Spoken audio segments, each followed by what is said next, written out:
Have you ever wondered what it truly means to live close to a holy God? After fire descended on Sinai and glory filled the tabernacle, the voice of the Lord did not thunder from the mountain anymore. It spoke from within the tent, from the heart of his dwelling. God revealed how his people could draw near, how they could worship, how they could walk in holiness.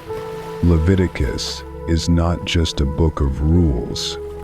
It is the heartbeat of a holy God calling his people, "Be holy, for I am holy." Here begins the journey of sacrifice, of priesthood, of purity, of covenant, a story not of distance, but of closeness, where heaven bends down to dwell among men. Chapter 1. The Lord called to Moses and spoke to him from the tent of meeting, saying, "Speak to the people of Israel and say to them, when any one of you brings an offering to the Lord, you shall bring your offering of livestock from the herd or from the flock. If the offering is a burnt offering from the herd, he shall offer a male without blemish. He shall bring it to the entrance of the tent of meeting, that he may be accepted before the Lord. He shall lay his hand on the head of the burnt offering, and it shall be accepted for him to make atonement for him.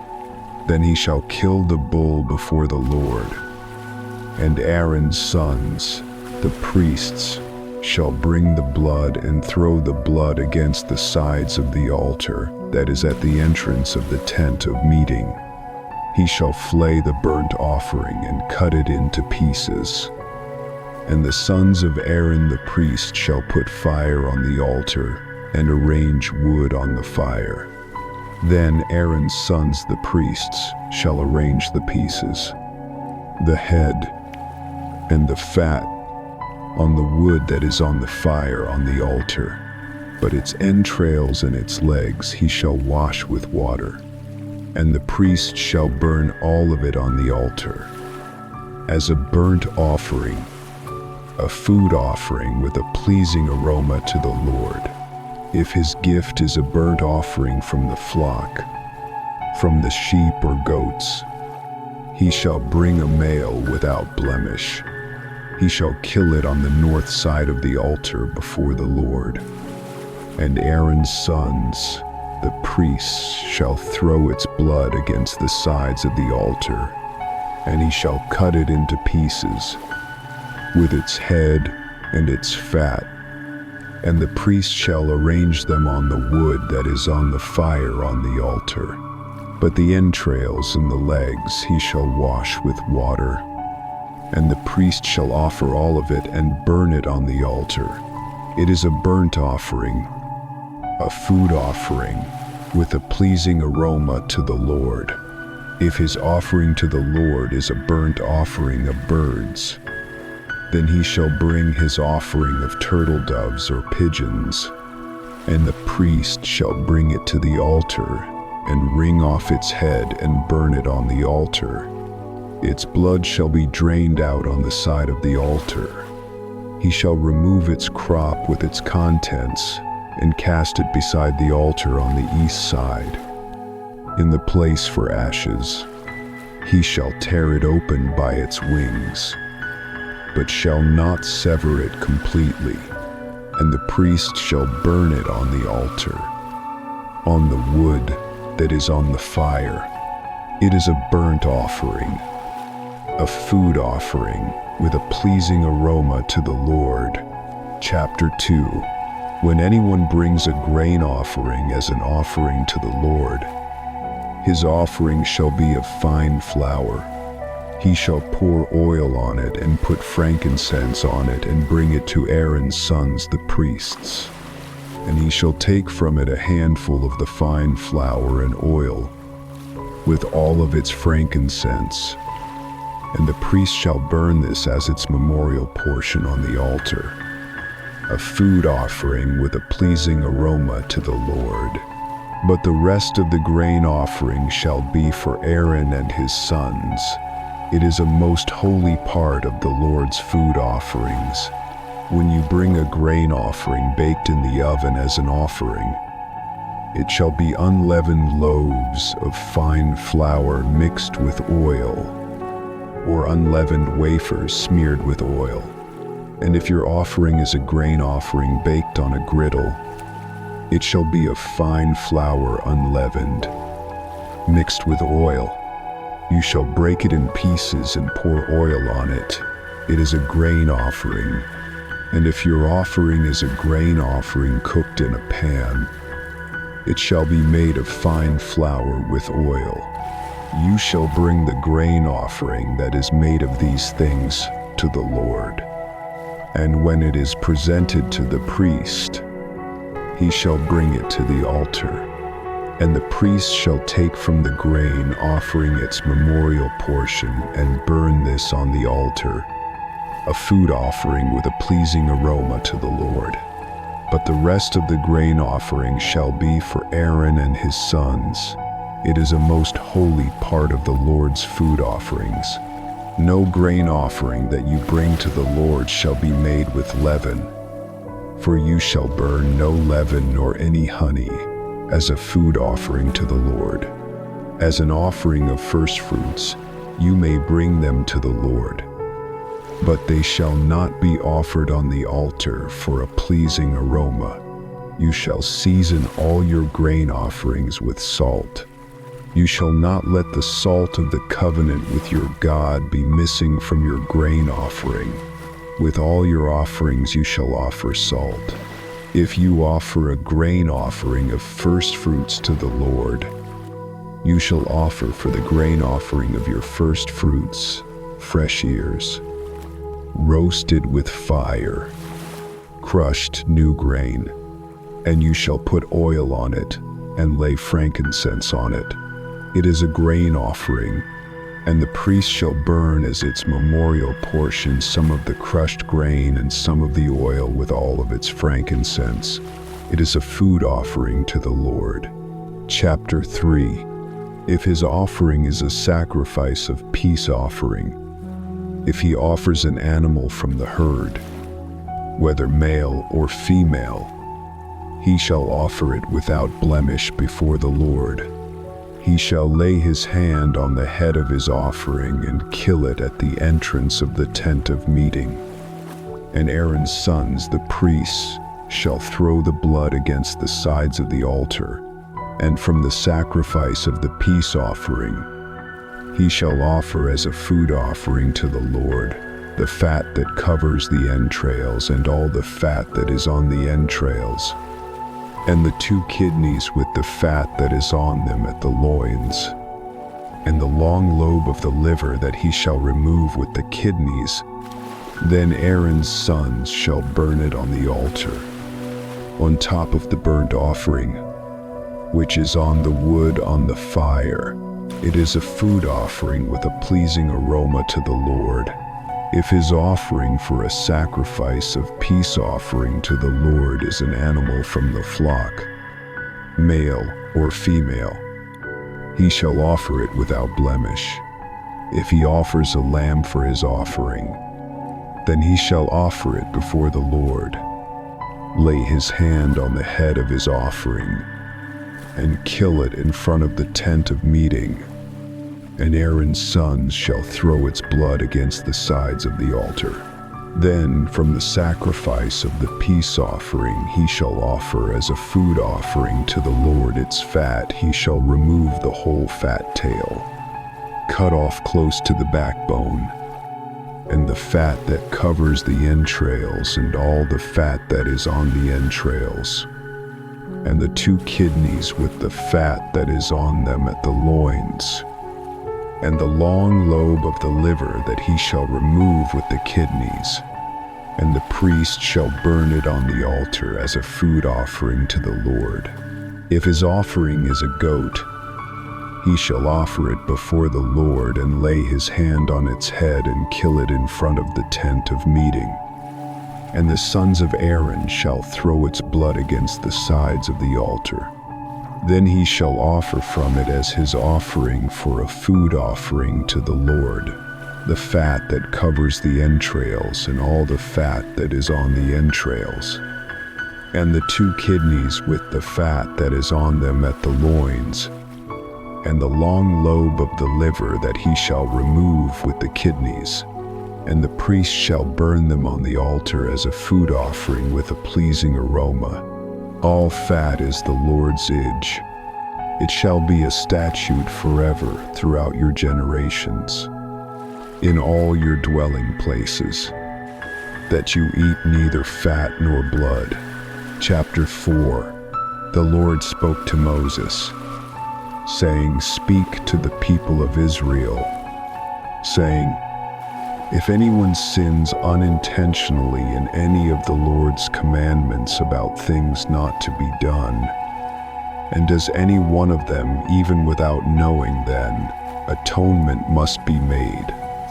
If it is the anointed priest who sins, bringing guilt on the people, then he shall offer for the sin that he has committed a bull from the herd without blemish to the Lord for a sin offering. He shall bring the bull to the entrance of the tent of meeting before the Lord, and lay his hand on the head of the bull, and kill the bull before the Lord. The anointed priest shall take some of the blood of the bull and bring it into the tent of meeting. The priest shall dip his finger in the blood, and sprinkle part of the blood 7 times before the Lord in front of the veil of the sanctuary. And the priest shall put some of the blood on the horns of the altar of fragrant incense before the Lord that is in the tent of meeting. And all the rest of the blood of the bull he shall pour out at the base of the altar of burnt offering that is at the entrance of the tent of meeting. All the fat of the bull he shall remove, the fat that covers the entrails, the kidneys with their fat, and the long lobe of the liver, and the priest shall burn them on the altar of burnt offering. But the hide of the bull and all its flesh, its head, its legs, its entrailles, and its dung, all the rest of the bull, he shall carry outside the camp to a clean place, to the ash heap, and burn it on a fire of wood. It shall be burned on the ash heap. If the whole congregation of Israel sins unintentionally, and the thing is hidden from the eyes of the assembly, and they do any one of the things that by the Lord's commandments ought not to be done, and they realize their guilt, then the assembly shall offer a bull from the herd for a sin offering. They shall bring it before the tent of meeting, and the elders of the congregation shall lay their hands on the head of the bull before the Lord, and the bull shall be killed before the Lord. The anointed priest shall bring some of the blood of the bull into the tent of meeting and do with the blood as he did with the blood of the bull of the sin offering.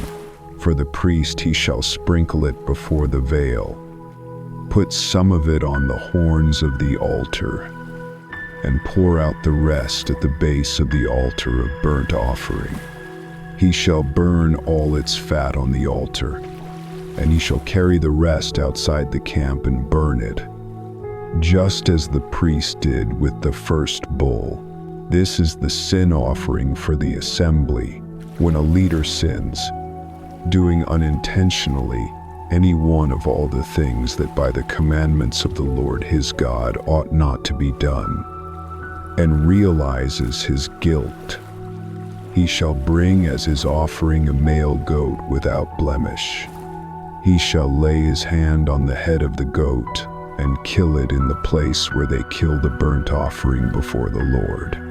The priest shall take some of the blood of the sin offering with his finger and put it on the horns of the altar of burnt offering, and pour out the rest of its blood at the base of the altar of burnt offering.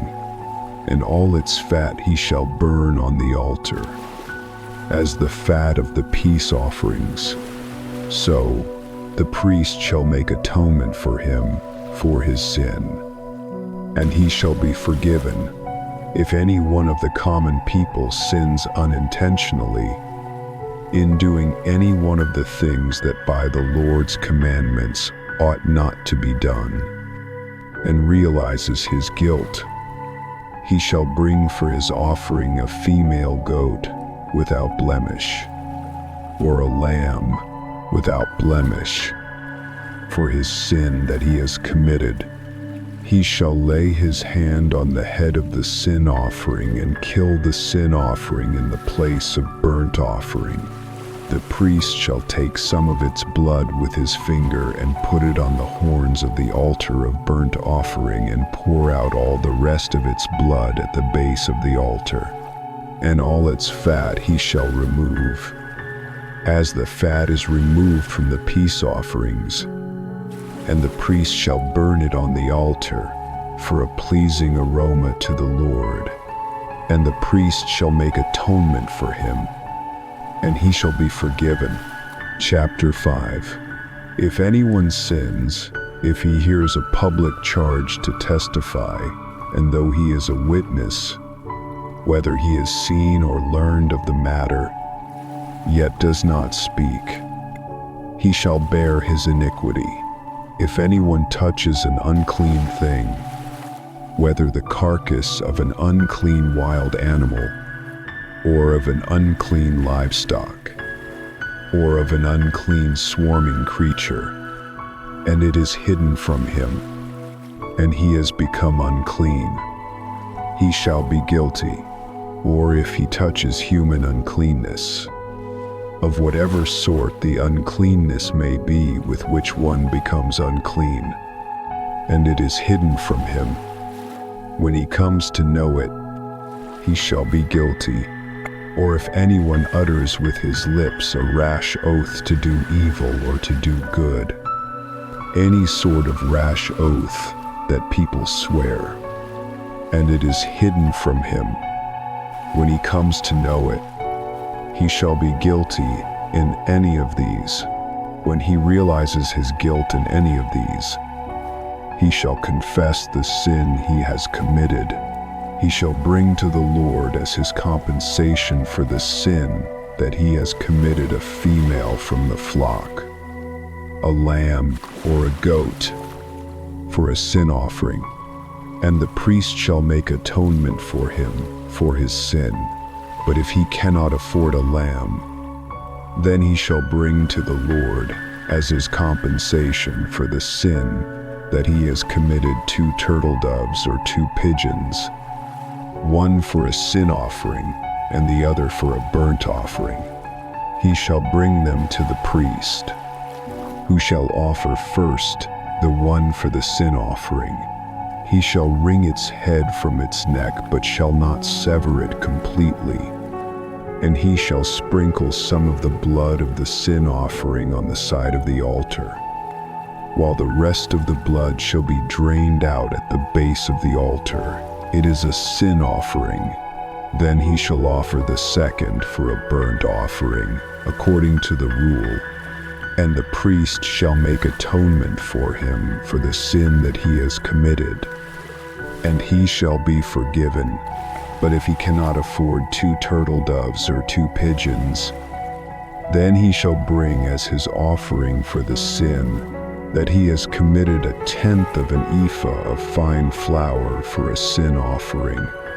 He shall put no oil on it, and shall put no frankincense on it, for it is a sin offering. He shall bring it to the priest, and the priest shall take a handful of it as its memorial portion, and burn this on the altar. On the Lord's food offerings, it is a sin offering. Thus the priest shall make atonement for him for the sin that he has committed in any one of these things, and he shall be forgiven, and the remainder shall be for the priest. As in the grain offering, the Lord spoke to Moses, saying, "If anyone commits a breach of faith and sins unintentionally in any of the holy things of the Lord, he shall bring to the Lord as his compensation a ram without blemish out of the flock, valued in silver shekels, according to the shekel of the sanctuary. For a guilt offering, he shall also make restitution for what he has done amiss in the holy thing, and shall add a fifth to it and give it to the priest. And the priest shall make atonement for him with the ram of the guilt offering, and he shall be forgiven. If anyone sins and does any of the things that by the Lord's commandments ought not to be done, though he did not know it, then he realizes his guilt. He shall bear his iniquity. He shall bring to the priest a ram without blemish out of the flock, or its equivalent, for a guilt offering, and the priest shall make atonement for him for the mistake that he made unintentionally, and he shall be forgiven. It is a guilt offering. He has indeed incurred guilt before the Lord." Chapter 6. Once again, the voice of the Almighty was heard, giving Moses instructions for the people. If a man sins against his neighbor, the Lord declared, by stealing, by deceiving in matters of property, by robbery, by withholding what was entrusted to him, or by finding something lost and then lying about it, if he swears falsely and burdens himself with guilt, then when his sin is made known, he must make full restitution. He shall restore what he has taken, and add 1/5 to it, returning it on the very day he acknowledges his guilt, and then he must bring before me a ram without blemish, the proper offering of atonement. With this sacrifice the priest will intercede, and forgiveness will be granted. And the Lord gave further commands concerning the daily offerings.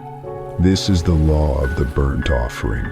It shall remain on the altar hearth throughout the night, and the fire must be kept burning until morning.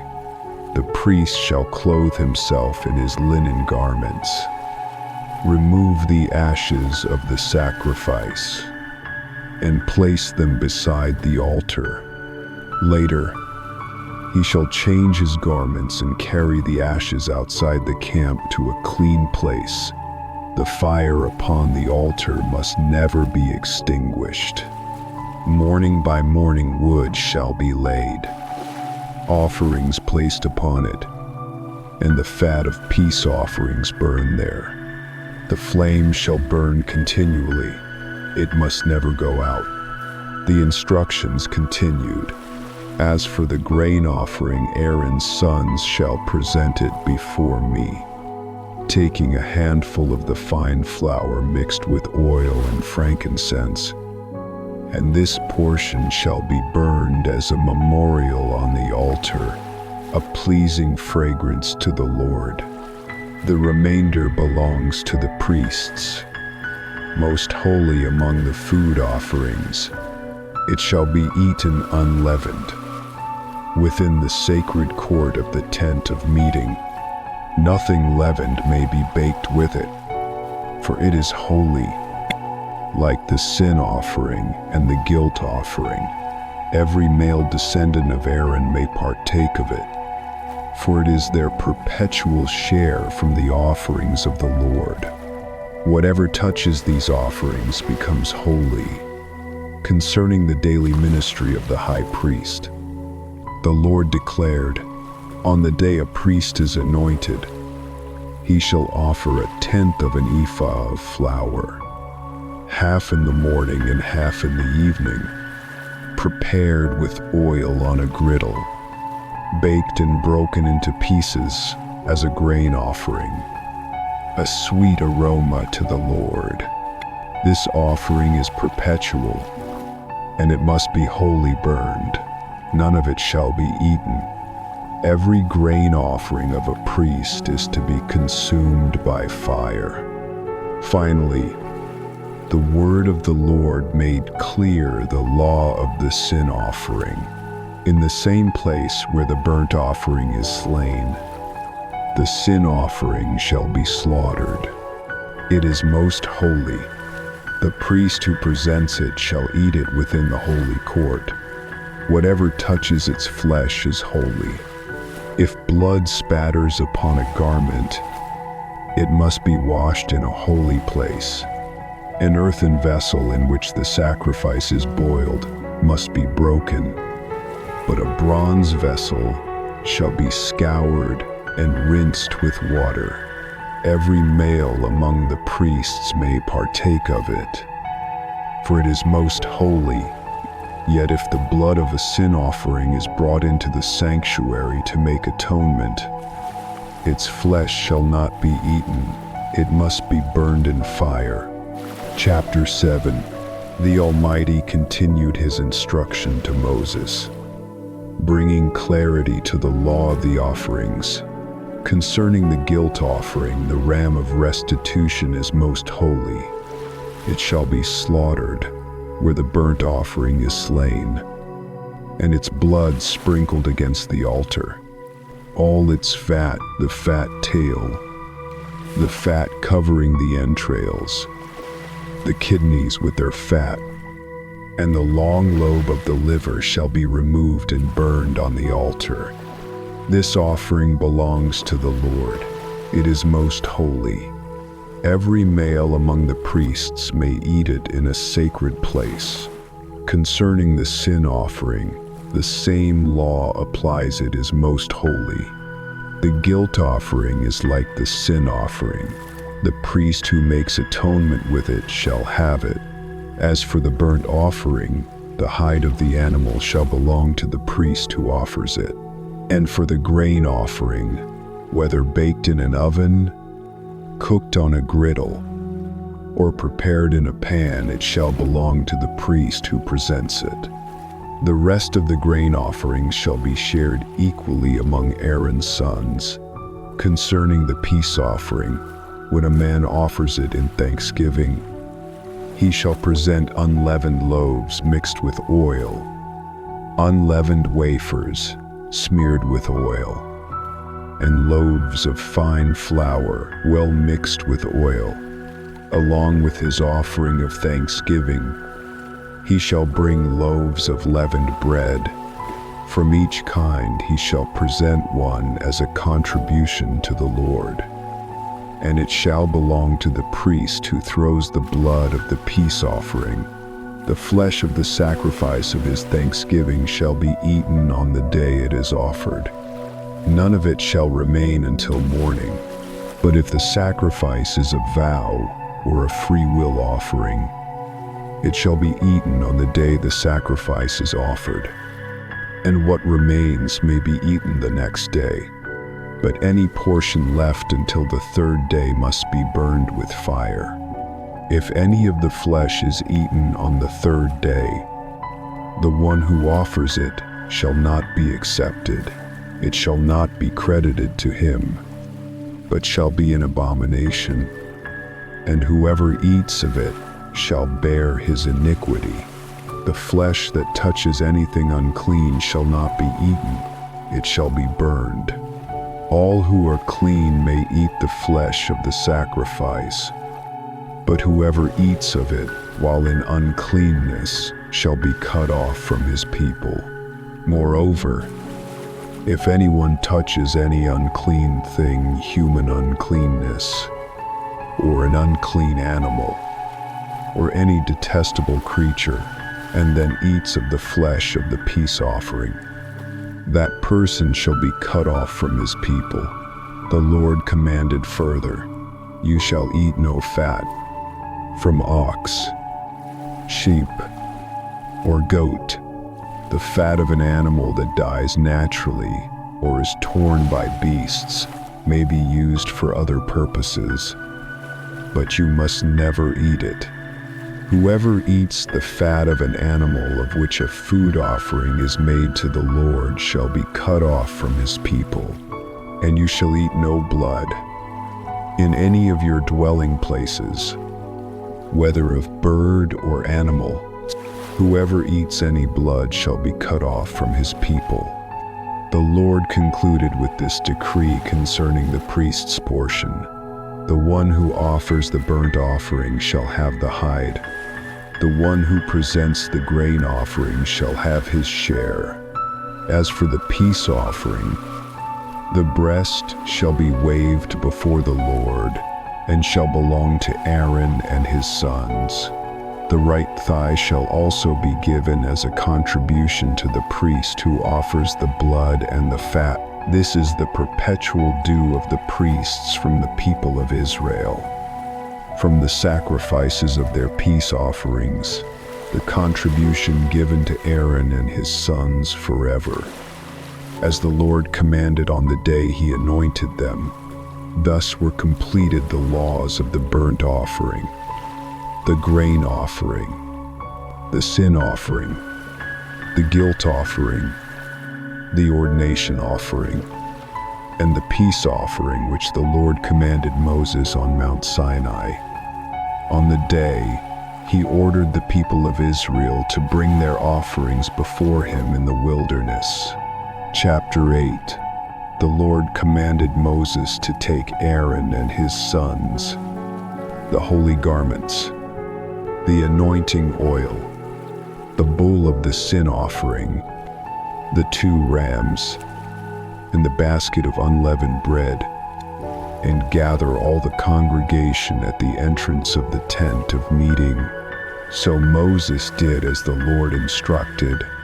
The whole assembly gathered, and Moses declared before them, "This is what the Lord has commanded to be done."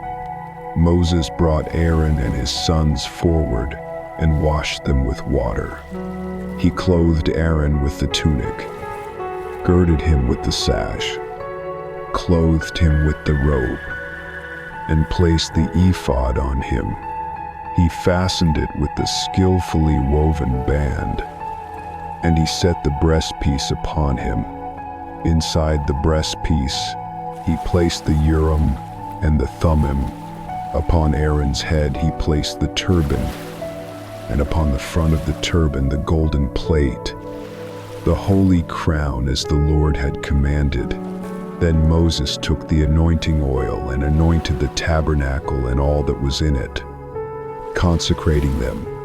He sprinkled some of the oil on the altar 7 times, anointed the altar and all its utensils, the basin and its stand, to consecrate them. And he poured some of the anointing oil on Aaron's head and anointed him to consecrate him.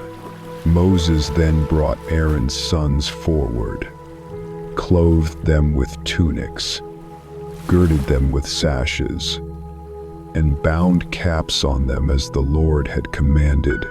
He presented the bull of the sin offering. Aaron and his sons laid their hands on its head, and Moses slaughtered it. He took the blood, put it on the horns of the altar with his finger, and purified the altar, pouring the rest at the base. He consecrated the altar, took all the fat and organs commanded, and burned them on the altar. The flesh and hide he burned outside the camp. Next came the ram of the burnt offering. Aaron and his sons laid their hands on its head, and Moses killed it. He threw the blood on the sides of the altar, cut the ram into pieces, washed the entrails and legs, and burned the whole ram on the altar. It was a burnt offering, a pleasing aroma, as the Lord had commanded.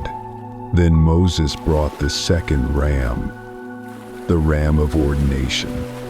Aaron and his sons laid their hands on its head. Moses killed it and took some of its blood and put it on the lobe of Aaron's right ear, on the thumb of his right hand, and on the big toe of his right foot. He did the same for Aaron's sons. He threw the rest of the blood against the altar. He took the fat tail, the fat covering the entrails, the kidneys with their fat, and the right thigh, along with 1 loaf of bread, 1 cake of bread made with oil, and 1 wafer from the basket of unleavened bread. He placed them on the fat and on the right thigh, put them all in the hands of Aaron and his sons, and waved them as a wave offering before the Lord. Then Moses took them back and burned them on the altar with the burnt offering. Moses also took the breast and waved it as his own portion, as the Lord commanded. Finally, Moses took some of the anointing oil and some of the blood from the altar and sprinkled it on Aaron, on his garments, on his sons, and on their garments. Thus he consecrated Aaron, his garments, his sons, and their garments. Moses said to Aaron and his sons, "Boil the flesh at the entrance of the tent of meeting and eat it there with the bread from the basket of ordination. What remains you shall burn with fire. You shall not go outside the entrance of the tent of meeting for 7 days, until the days of your ordination are completed, for it will take 7 days to ordain you, as has been done today. The Lord commanded to be done to make atonement for you. At the entrance of the tent, you shall remain day and night for 7 days, keeping the charge of the Lord, so that you do not die for. So I have been commanded." And Aaron and his sons did all these things that the Lord commanded through Moses. Chapter 9. On the 8th day, Moses summoned Aaron, his sons, and the elders of Israel. He spoke to Aaron, "Take for yourself a bull calf for a sin offering and a ram for a burnt offering, both without blemish, and offer them before the Lord. And speak to the people of Israel, saying, Take a male goat for a sin offering, a calf and a lamb, both a year old and without blemish, for a burnt offering, and an ox and a ram for peace offerings, to sacrifice before the Lord, and a grain offering mixed with oil. For today the Lord will appear to you." So they brought what Moses commanded before the tent of meeting, and all the congregation drew near and stood before the Lord. Moses said, "This is the thing that the Lord commanded you to do, and the glory of the Lord will appear to you." Moses said to Aaron, "Draw near to the altar, and offer your sin offering and your burnt offering, and make atonement for yourself and for the people. Then present the offering of the people and make atonement for them, as the Lord has commanded." So Aaron drew near to the altar. He killed the calf of the sin offering, which was for himself. The sons of Aaron brought the blood to him, and he dipped his finger in the blood and put it on the horns of the altar, pouring the rest at its base. The fat and the kidneys and the long lobe of the liver he burned on the altar, as Moses commanded. The flesh and the hide he burned with fire outside the camp. Then he killed the burnt offering, and Aaron's sons handed him the blood, and he threw it against the sides of the altar. They handed him the burnt offering piece by piece, including the head, and he burned them on the altar. He washed the entrails and the legs and burned them on top of the burnt offering. Then he presented the offering of the people. He took the goat of the sin offering that was for the people and killed it and offered it as a sin offering, like the first one. And he presented the burnt offering and offered it according to the rule. He also presented the grain offering, taking a handful and burning it on the altar. Besides the burnt offering of the morning, he killed the ox and the ram, the sacrifice of peace offerings for the people. Aaron's sons handed him the blood, and he threw it against the sides of the altar. But the fat pieces of the ox and the ram, the fat tail, that which covers the entrails, and the kidneys and the long lobe of the liver, they put the fat pieces on the breasts.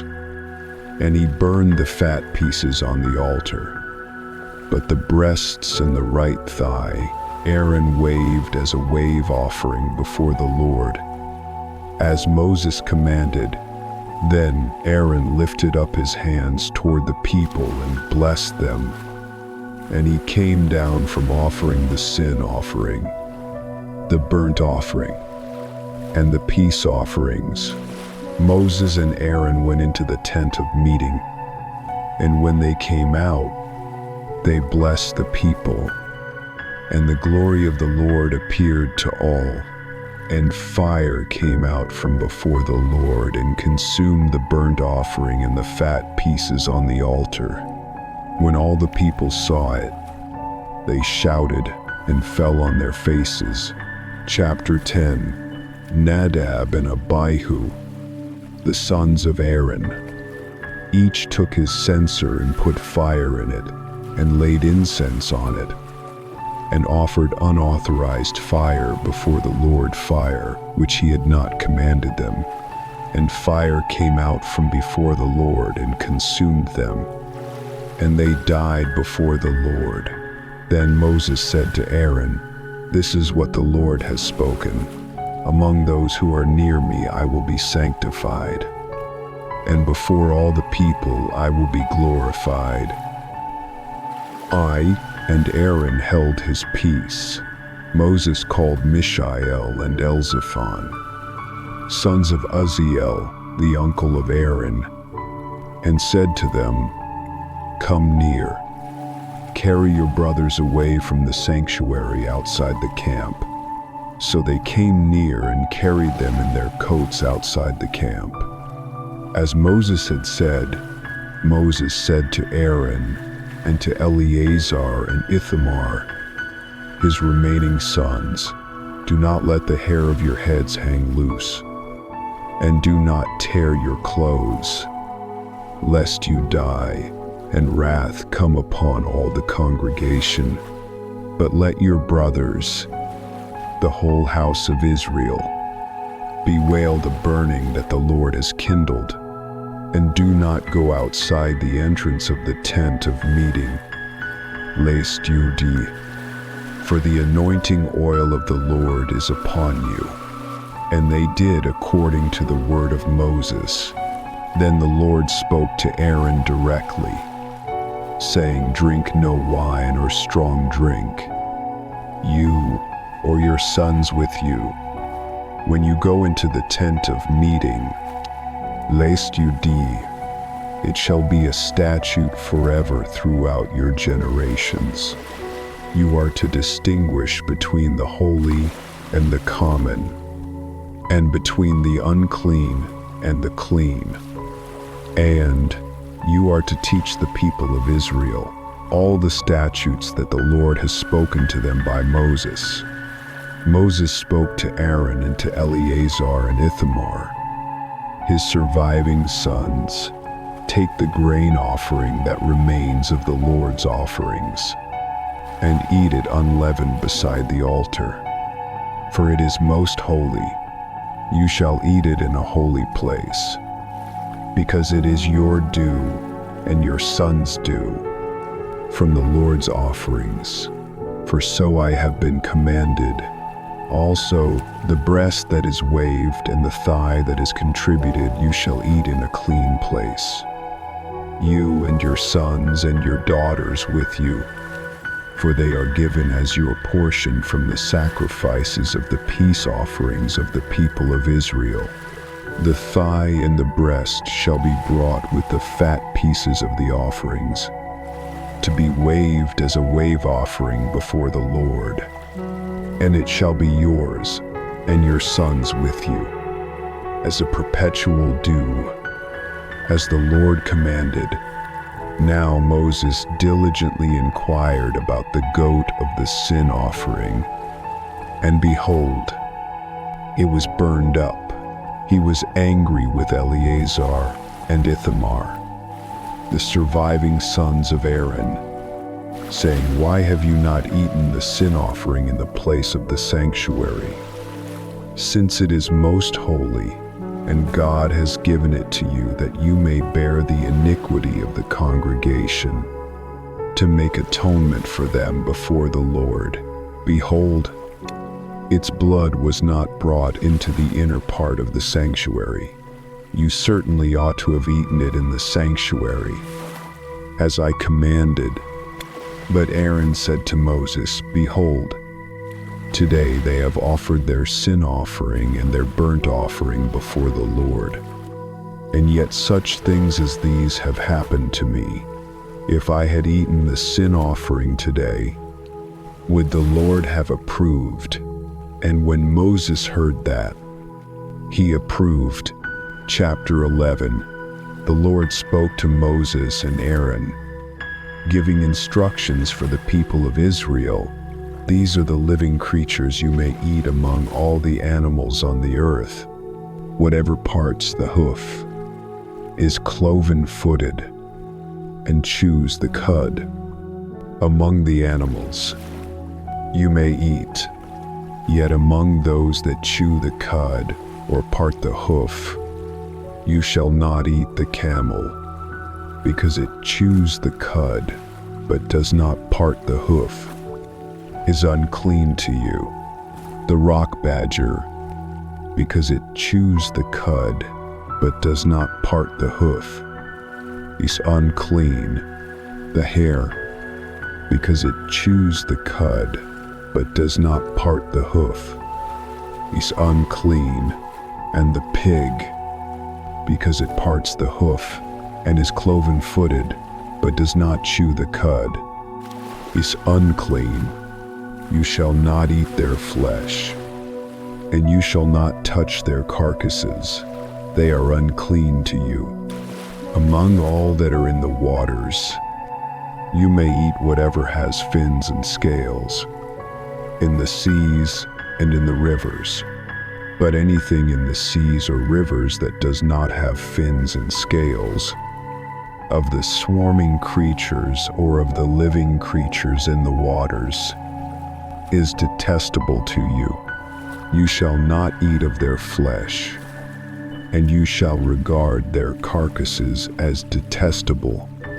These you shall regard as detestable among the birds. They shall not be eaten.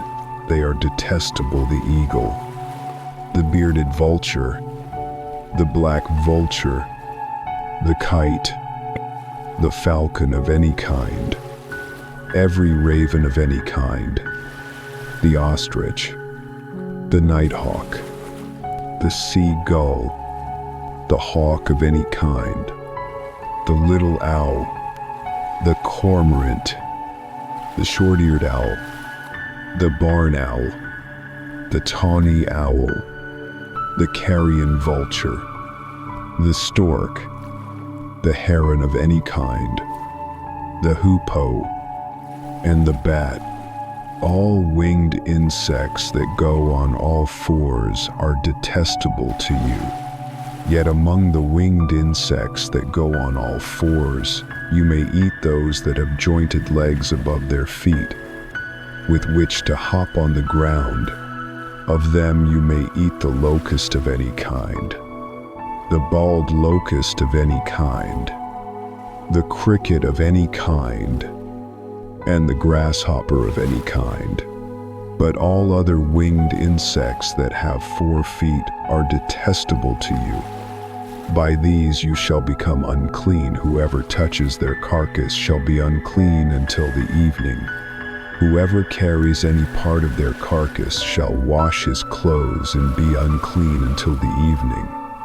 And the Lord listed creatures that swarm on the ground: the weasel, the mouse, the great lizard of any kind, the gecko, the monitor lizard, the sand lizard, and the chameleon. These are unclean. Whoever touches them when they are dead shall be unclean until the evening. Any article on which any of them falls, whether it is an article of wood, or a garment, or a skin, or a sack, any article that is used for any purpose, it must be put into water, and it shall be unclean until the evening. Then it shall be clean. If any of them falls into an earthenware vessel, all that is in it shall be unclean, and you shall break it. Every swarming thing that swarms on the ground is detestable. It shall not be eaten. Whatever goes on its belly, whatever goes on all 4s, or whatever has many feet, all swarming things that swarm on the ground you shall not eat, for they are detestable. You shall not make yourselves detestable with any swarming thing. You shall not defile yourselves with them, lest you become unclean by them. For I am the Lord your God. Consecrate yourselves, therefore, and be holy, for I am holy.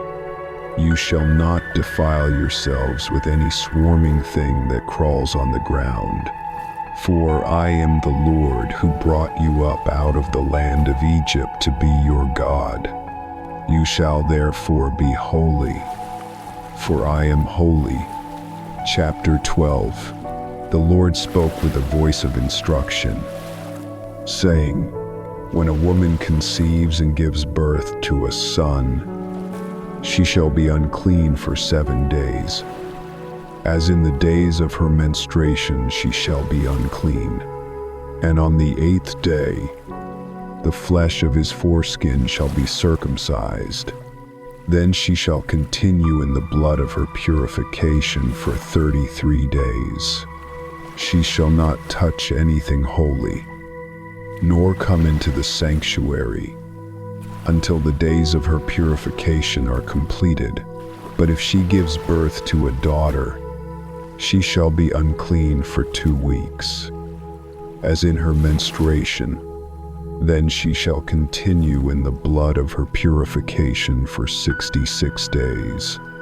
When the days of her purification are completed, whether for a son or a daughter, she shall bring to the priest at the entrance of the tent of meeting a lamb a year old for a burnt offering, and a pigeon or a turtle dove for a sin offering, and he shall offer it before the Lord and make atonement for her. Then she shall be clean from the flow of her blood. This is the law for her who bears a child, either male or female, and if she cannot afford a lamb, then she shall take 2 turtle doves or 2 pigeons, one for a burnt offering and the other for a sin offering, and the priest shall make atonement for her, and she shall be clean. Chapter 13. The Lord gave instructions to Moses and Aaron, saying, When a person has on the skin of his body a swelling, one eruption, or a spot, and it turns into a case of leprous disease on the skin, he shall be brought to Aaron the priest or to one of his sons the priests, and the priest shall examine the diseased area on the skin of the body.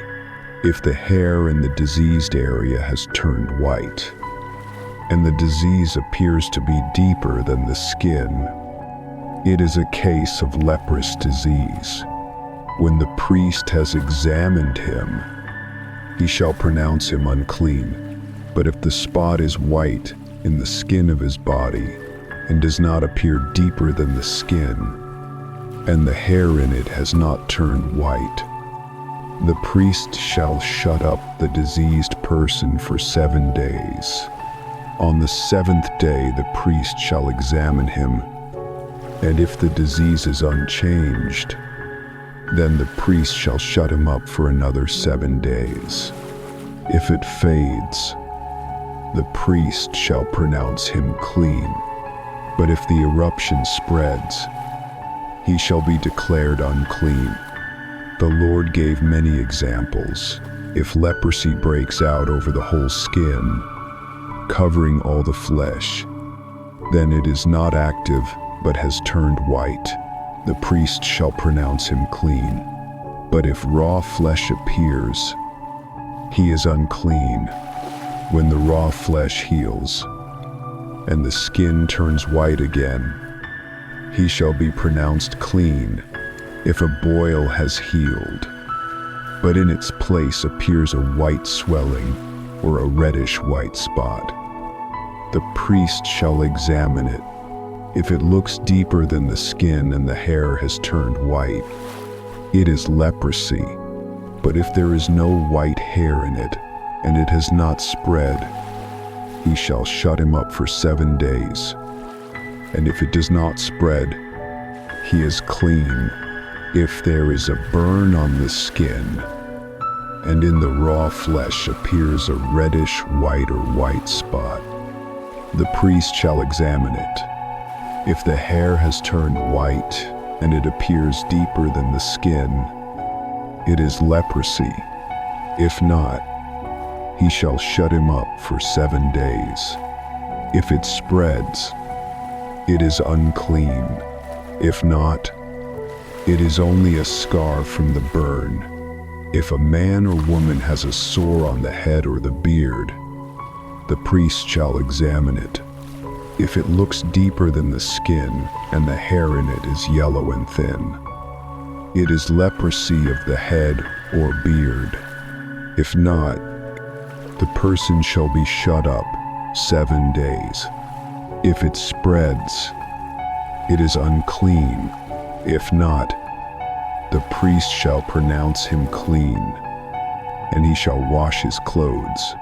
If in the skin of the body there are white spots, dull white, it is only a harmless eruption.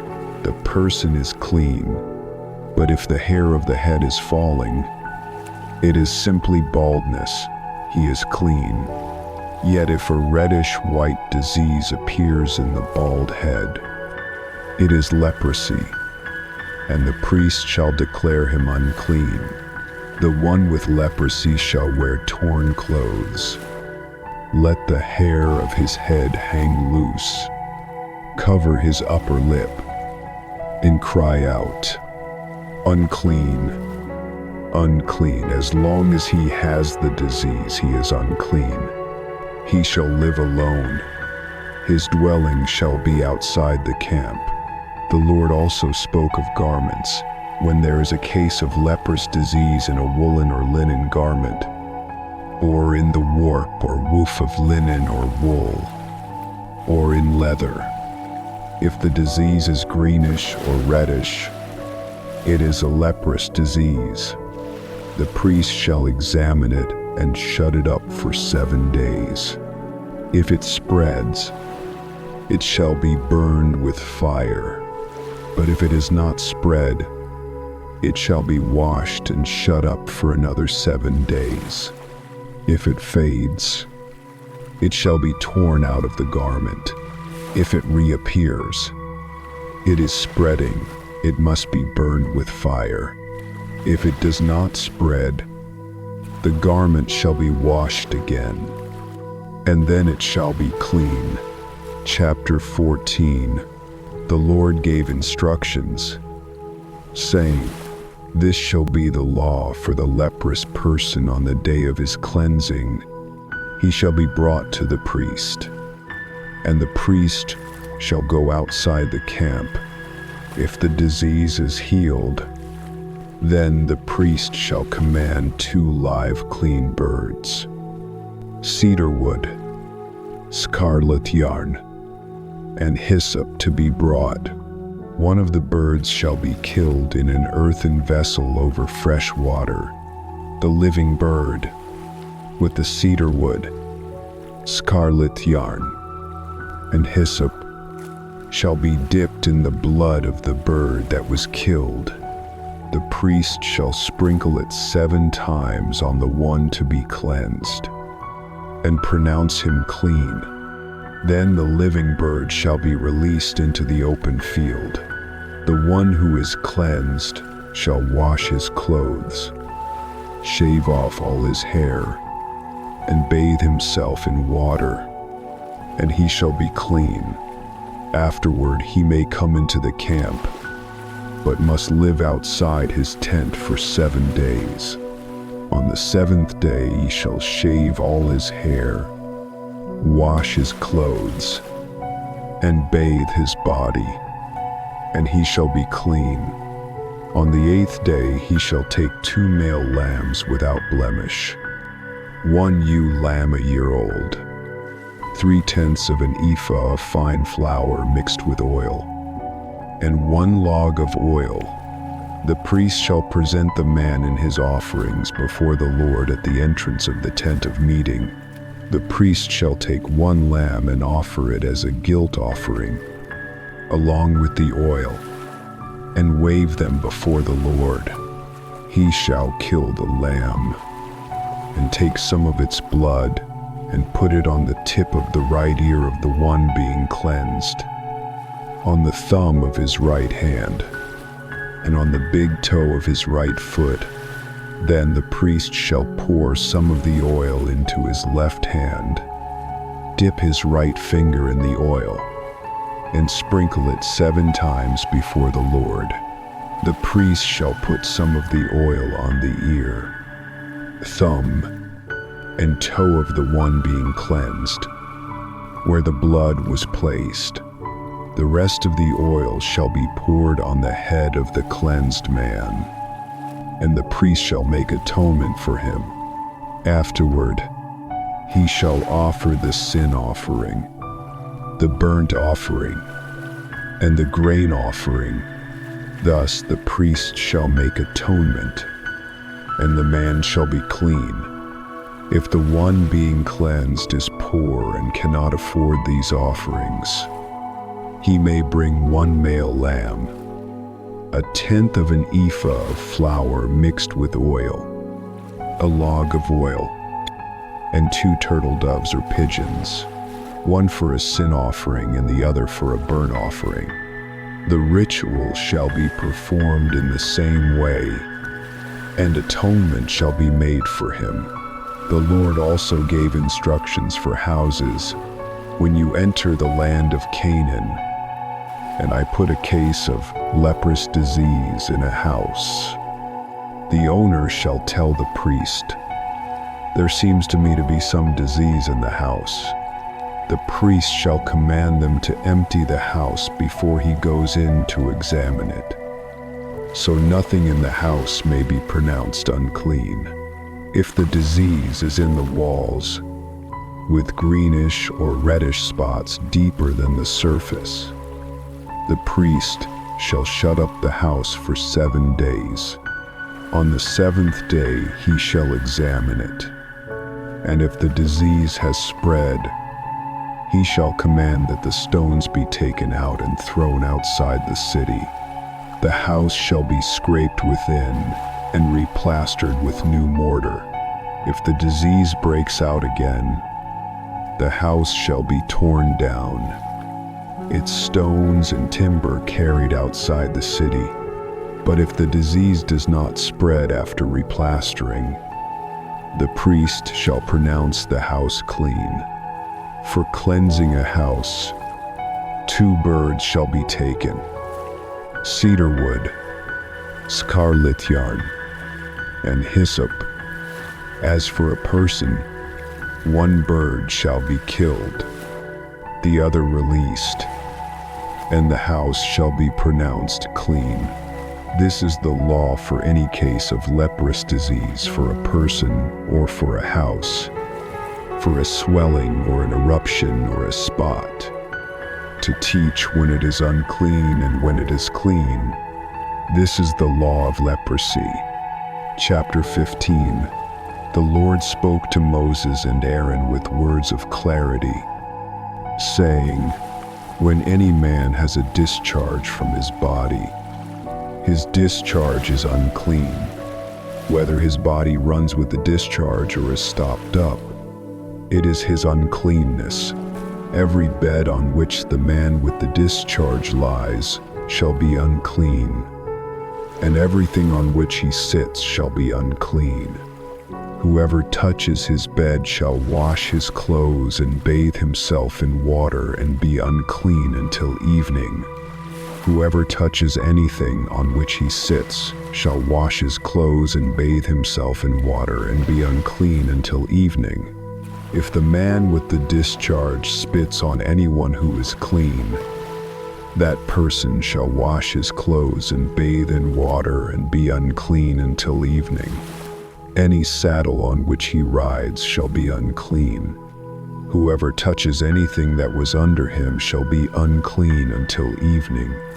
Anyone the man with the discharge touches without having rinsed his hands in water shall wash his clothes and bathe in water and be unclean until evening. An earthen vessel he touches shall be broken, and any wooden vessel shall be rinsed in water.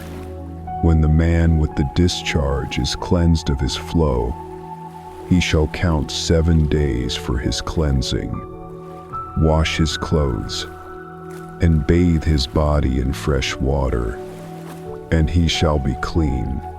On the 8th day he shall take 2 turtle doves or 2 pigeons and come before the Lord at the entrance of the tent of meeting, and give them to the priest. The priest shall offer one for a sin offering and the other for a burnt offering. Thus the priest shall make atonement for him before the Lord. If a man has an emission of semen, he shall bathe his whole body in water and be unclean until evening. Every garment and every skin on which the semen comes shall be washed, and it shall be unclean until evening.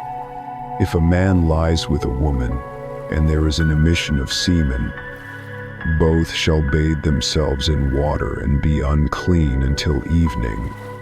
When a woman has a discharge, and the discharge in her body is blood, she shall be in her menstrual impurity for 7 days, and whoever touches her shall be unclean until evening.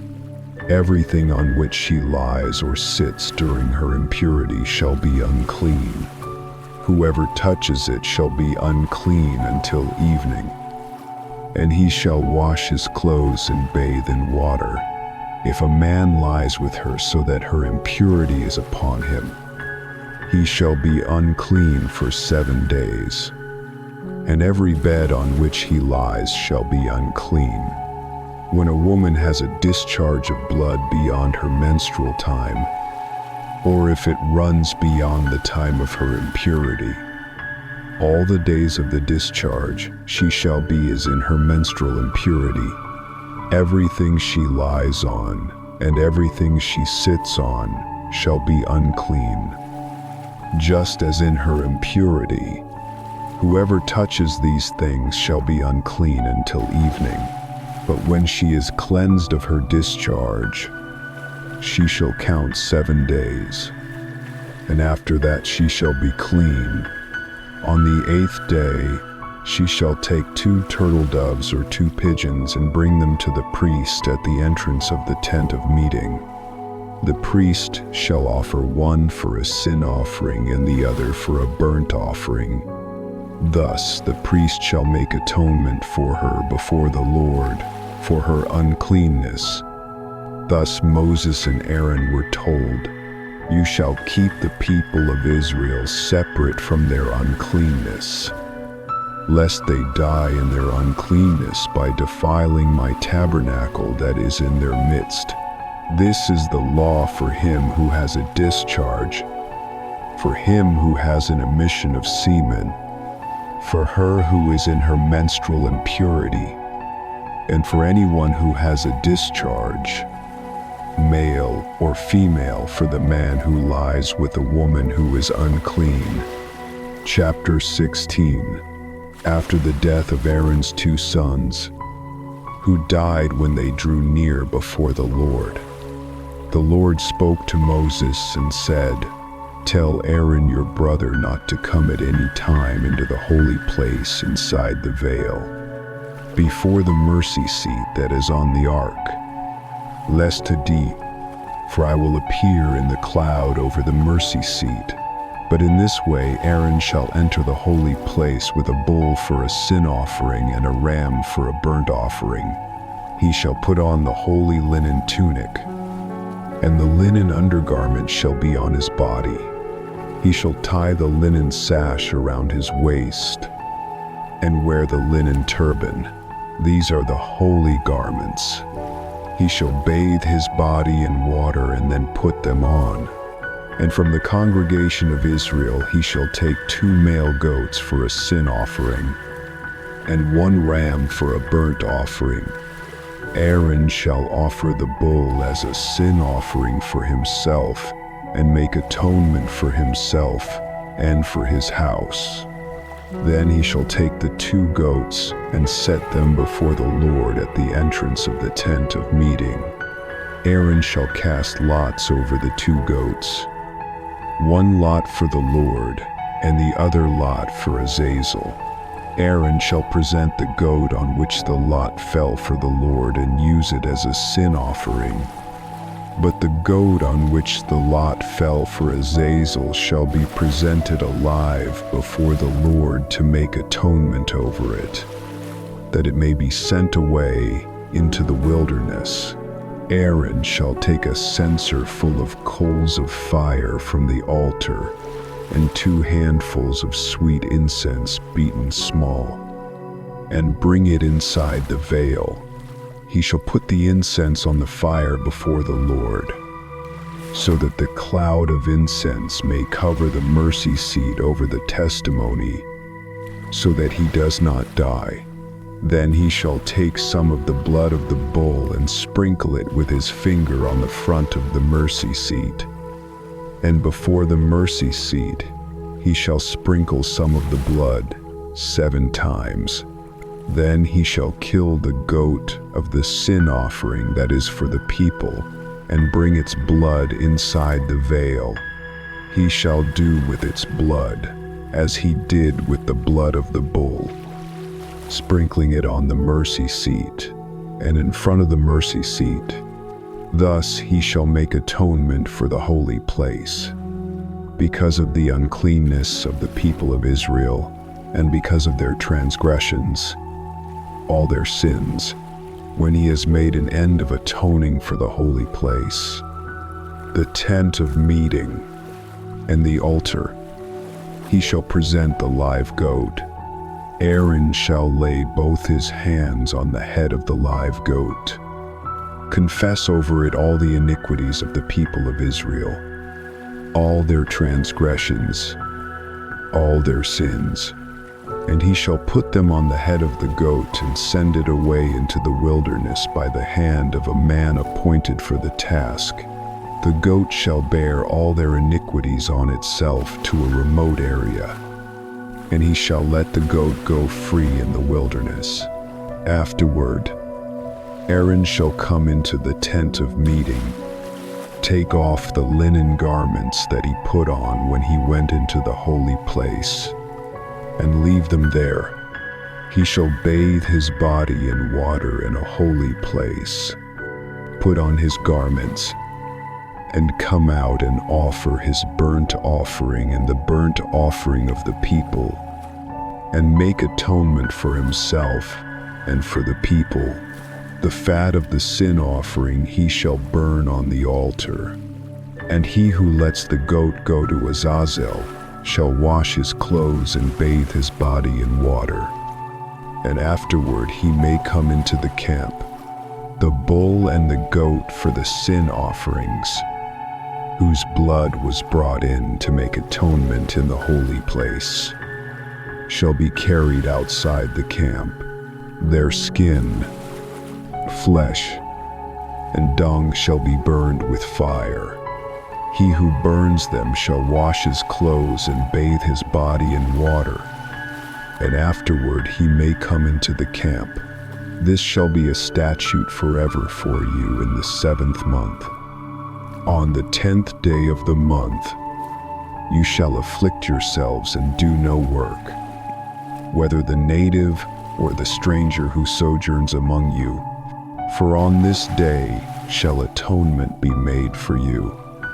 To cleanse you, you shall be clean before the Lord from all your sins. It is a Sabbath of solemn rest to you, and you shall afflict yourselves. It is a statute forever. And the priest who is anointed and consecrated to serve as high priest shall make atonement. He shall put on the holy linen garments, and shall make atonement for the holy sanctuary, for the tent of meeting, for the altar, for the priests, and for all the people of the assembly. And this shall be a statute forever, that atonement may be made once in the year for all the sins of the people of Israel. And Moses did as the Lord commanded him. Chapter 17. The Lord spoke with solemn authority, saying, Speak to Aaron, to his sons, and to all Israel. This is the decree of the Lord. Any man from the house of Israel who slaughters an ox, a lamb, or a goat in the camp, or outside the camp, and does not bring it to the entrance of the tent of meeting to offer it as a sacrifice to the Lord, blood shall be imputed to that man. He has shed blood, and that man shall be cut off from among his people. This is so that the people of Israel may bring their sacrifices that they slaughter in the open field, that they may bring them to the Lord, to the priest, at the entrance of the tent of meeting, and sacrifice them as peace offerings to the Lord. The priest shall throw the blood on the altar of the Lord and burn the fat for a pleasing aroma. They shall no longer sacrifice to goat demons, after whom they whore. This shall be a statute forever. And no one from the house of Israel, nor any foreigner who sojourns among them, shall offer a burnt offering or a sacrifice outside the entrance of the tent of meeting. If he does, he shall be cut off, and I will set my face against anyone who eats blood and will cut him off from among his people. For the life of the flesh is in the blood, and I have given it to you on the altar to make atonement for your souls. For it is the blood that makes atonement by the life. Therefore I have said to the people of Israel, no person among you shall eat blood, neither shall any stranger who sojourns among you eat blood. Any one of the people of Israel, or of the strangers who sojourn among them, who takes in hunting any beast or bird that may be eaten shall pour out its blood and cover it with earth. For the life of every creature is its blood is its life. Therefore I have said to the people, you shall not eat the blood of any creature, for the life of every creature is its blood. Whoever eats it shall be cut off. And anyone who eats what dies of itself, or what is torn by beasts, whether native or foreigner, shall wash his clothes and bathe in water and be unclean until evening. Then he shall be clean. But if he does not wash them or bathe his body, he shall bear his iniquity. Chapter 18. The Lord spoke to Moses and said, Speak to the people of Israel and say to them, I am the Lord your God. You shall not do as they do in the land of Egypt, where you lived, and you shall not do as they do in the land of Canaan, to which I am bringing you. You shall not walk in their statutes. You shall follow my rules and keep my statutes and walk in them. I am the Lord your God. Keep my statutes and my rules. If a person does them, he shall live by them. I am the Lord. Then came the laws of purity. No one shall approach any one of his close relatives to uncover nakedness. I am the Lord. You shall not uncover the nakedness of your father or your mother. You shall not uncover the nakedness of your father's wife, of your sister, your granddaughter, your half-sister, your aunt, your daughter-in-law, or your sister-in-law.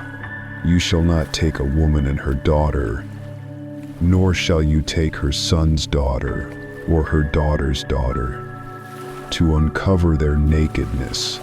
They are near kin. It is depravity. You shall not take a woman as a rival wife to her sister, uncovering her nakedness while her sister is still alive. You shall not approach a woman to uncover her nakedness while she is in her menstrual uncleanness. You shall not lie sexually with your neighbor's wife and so make yourself unclean. You shall not give any of your children to offer them to Molech, and so profane the name of your God. I am the Lord. You shall not lie with a male as with a woman. It is an abomination. You shall not lie with any animal, and so make yourself unclean. Neither shall any woman give herself to an animal to lie with it. It is perversion. Do not make yourselves unclean by any of these things. For by all these the nations I am driving out before you have become unclean. The land became unclean, so that I punished its iniquity, and the land vomited out its inhabitants. But you shall keep my statutes and my rules and do none of these abominations. Neither the native nor the stranger who sojourns among you, for the people of the land who were before you did all of these abominations. So the land became unclean, lest the land vomit you out when you make it unclean, as it vomited out the nation that was before you. For everyone who does any of these abominations, the persons who do them shall be cut off from among their people. So keep my charge never to practice any of these abominable customs that were practiced before you, and never to make yourselves unclean by them. I am the Lord your God. Chapter 19. The Lord spoke with power and tenderness, saying, Speak to all the congregation of the people of Israel, and say to them, You shall be holy. For I, the Lord your God, am holy. You shall fear your mother and your father. You shall keep my Sabbaths. Do not turn to idols, or make for yourselves gods of cast metal. I am the Lord your God. When you offer a sacrifice of peace offerings to the Lord, you shall offer it so that you may be accepted. It shall be eaten the same day you offer it, and on the next day, anything left until the third day shall be burned with fire. When you reap the harvest of your land, you shall not reap to the very edges of your field, neither shall you gather the gleanings after your harvest. You shall not strip your vineyard bare, neither shall you gather the fallen grapes. You shall leave them for the poor and for the sojourner. I am the Lord your God. You shall not steal. You shall not deal falsely. You shall not lie to one another. You shall not swear by my name falsely, and so profane the name of your God. I am the Lord. You shall not oppress your neighbor or rob him. The wages of a hired worker shall not remain with you all night until the morning. You shall not curse the deaf or put a stumbling block before the blind, but you shall fear your God. I am the Lord. You shall do no injustice in court. You shall not be partial to the poor or defer to the great, but in righteousness shall you judge your neighbor. You shall not go around as a slanderer among your people, and you shall not stand against the life of your neighbor. I am the Lord. You shall not hate your brother in your heart, but you shall reason frankly with your neighbor, lest you incur sin because of him. You shall not take vengeance or bear a grudge against the sons of your people, but you shall love your neighbor as yourself. I am the Lord. You shall keep my statutes. You shall not let your cattle breed with a different kind. You shall not sow your field with two kinds of seed, nor shall you wear a garment of cloth made of two kinds of material.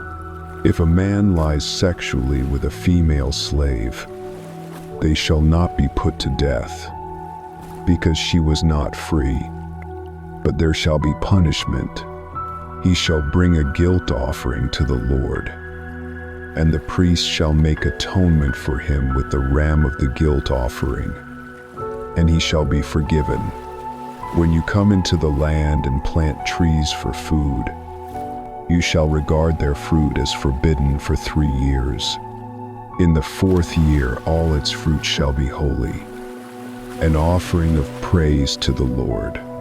In the 5th year you may eat of its fruit, to increase your yield. I am the Lord your God. You shall not eat any flesh with the blood in it. You shall not interpret omens or tell fortunes. You shall not round off the hair on your temples or mar the edges of your beard.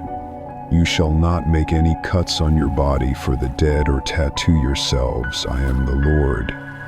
Do not profane your daughter by making her a prostitute, lest the land fall into whoredom and the land become full of depravity.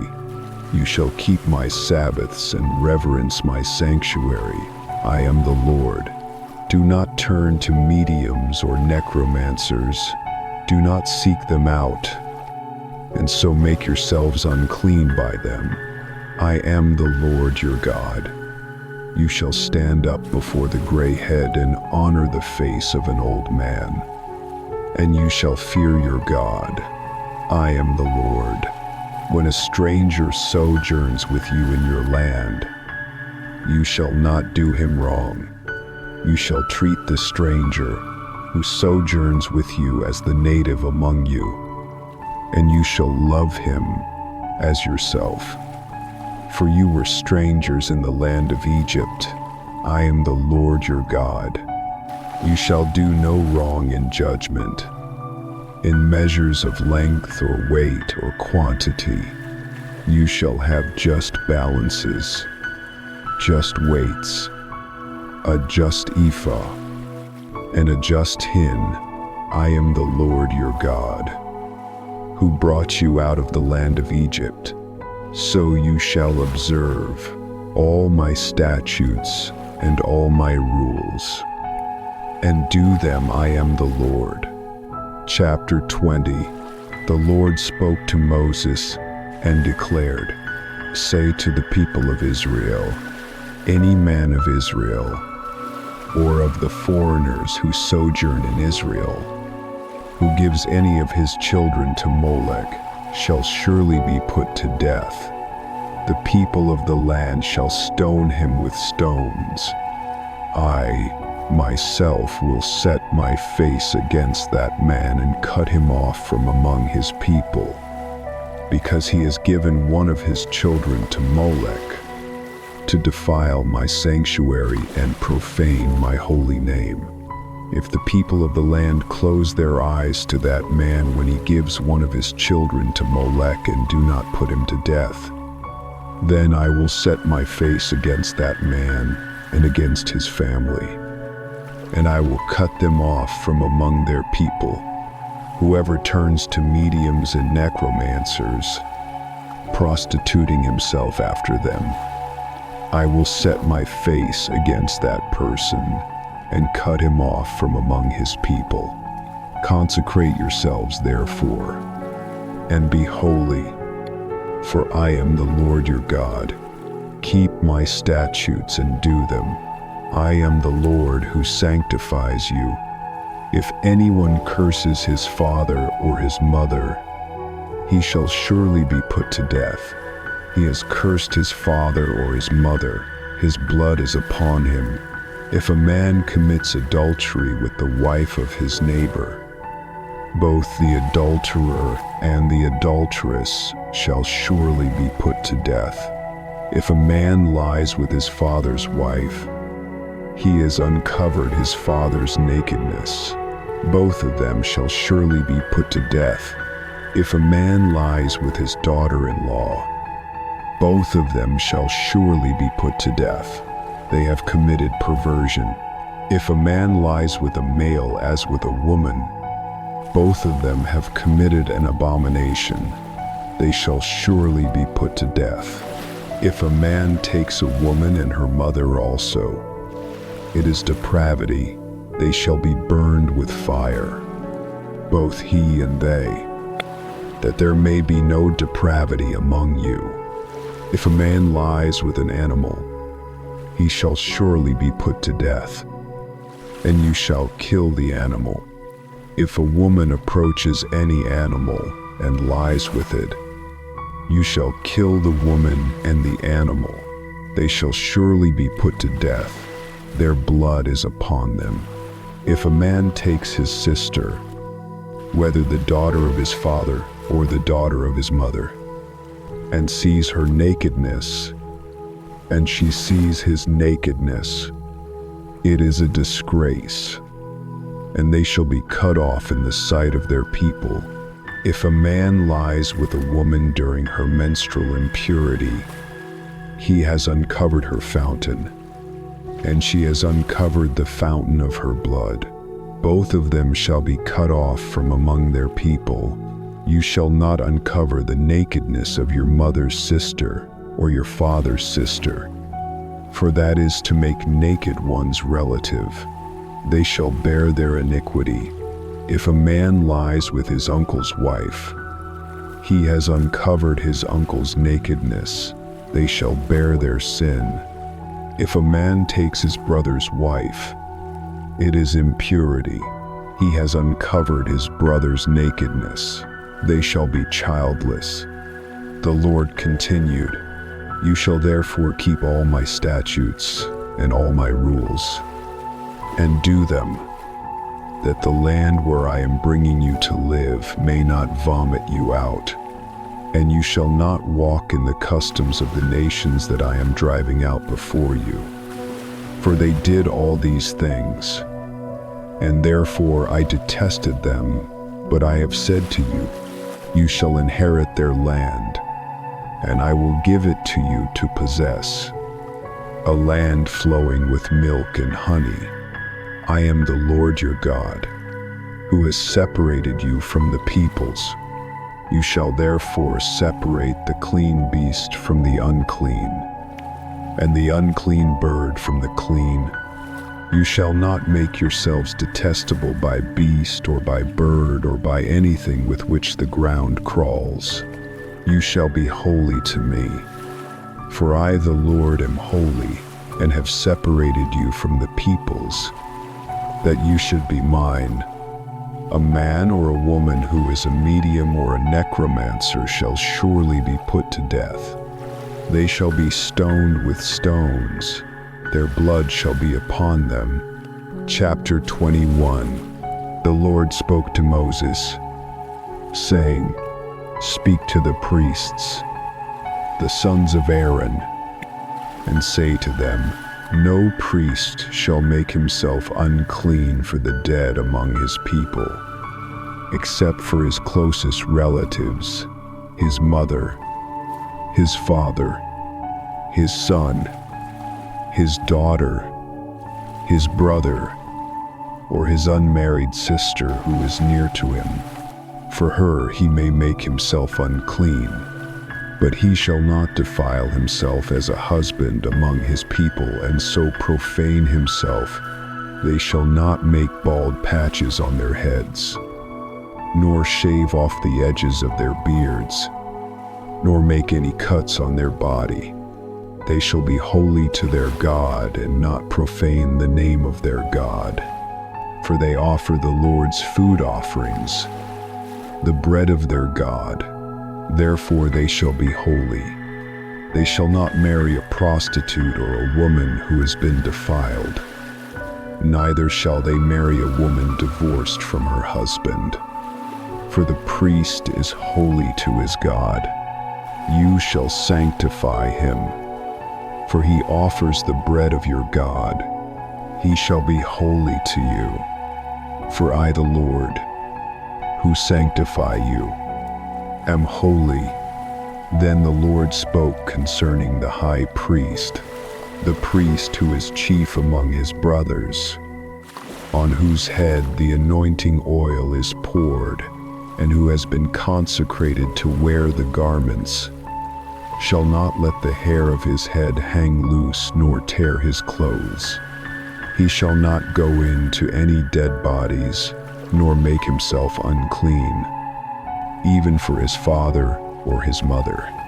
He shall not go out of the sanctuary, lest he profane it.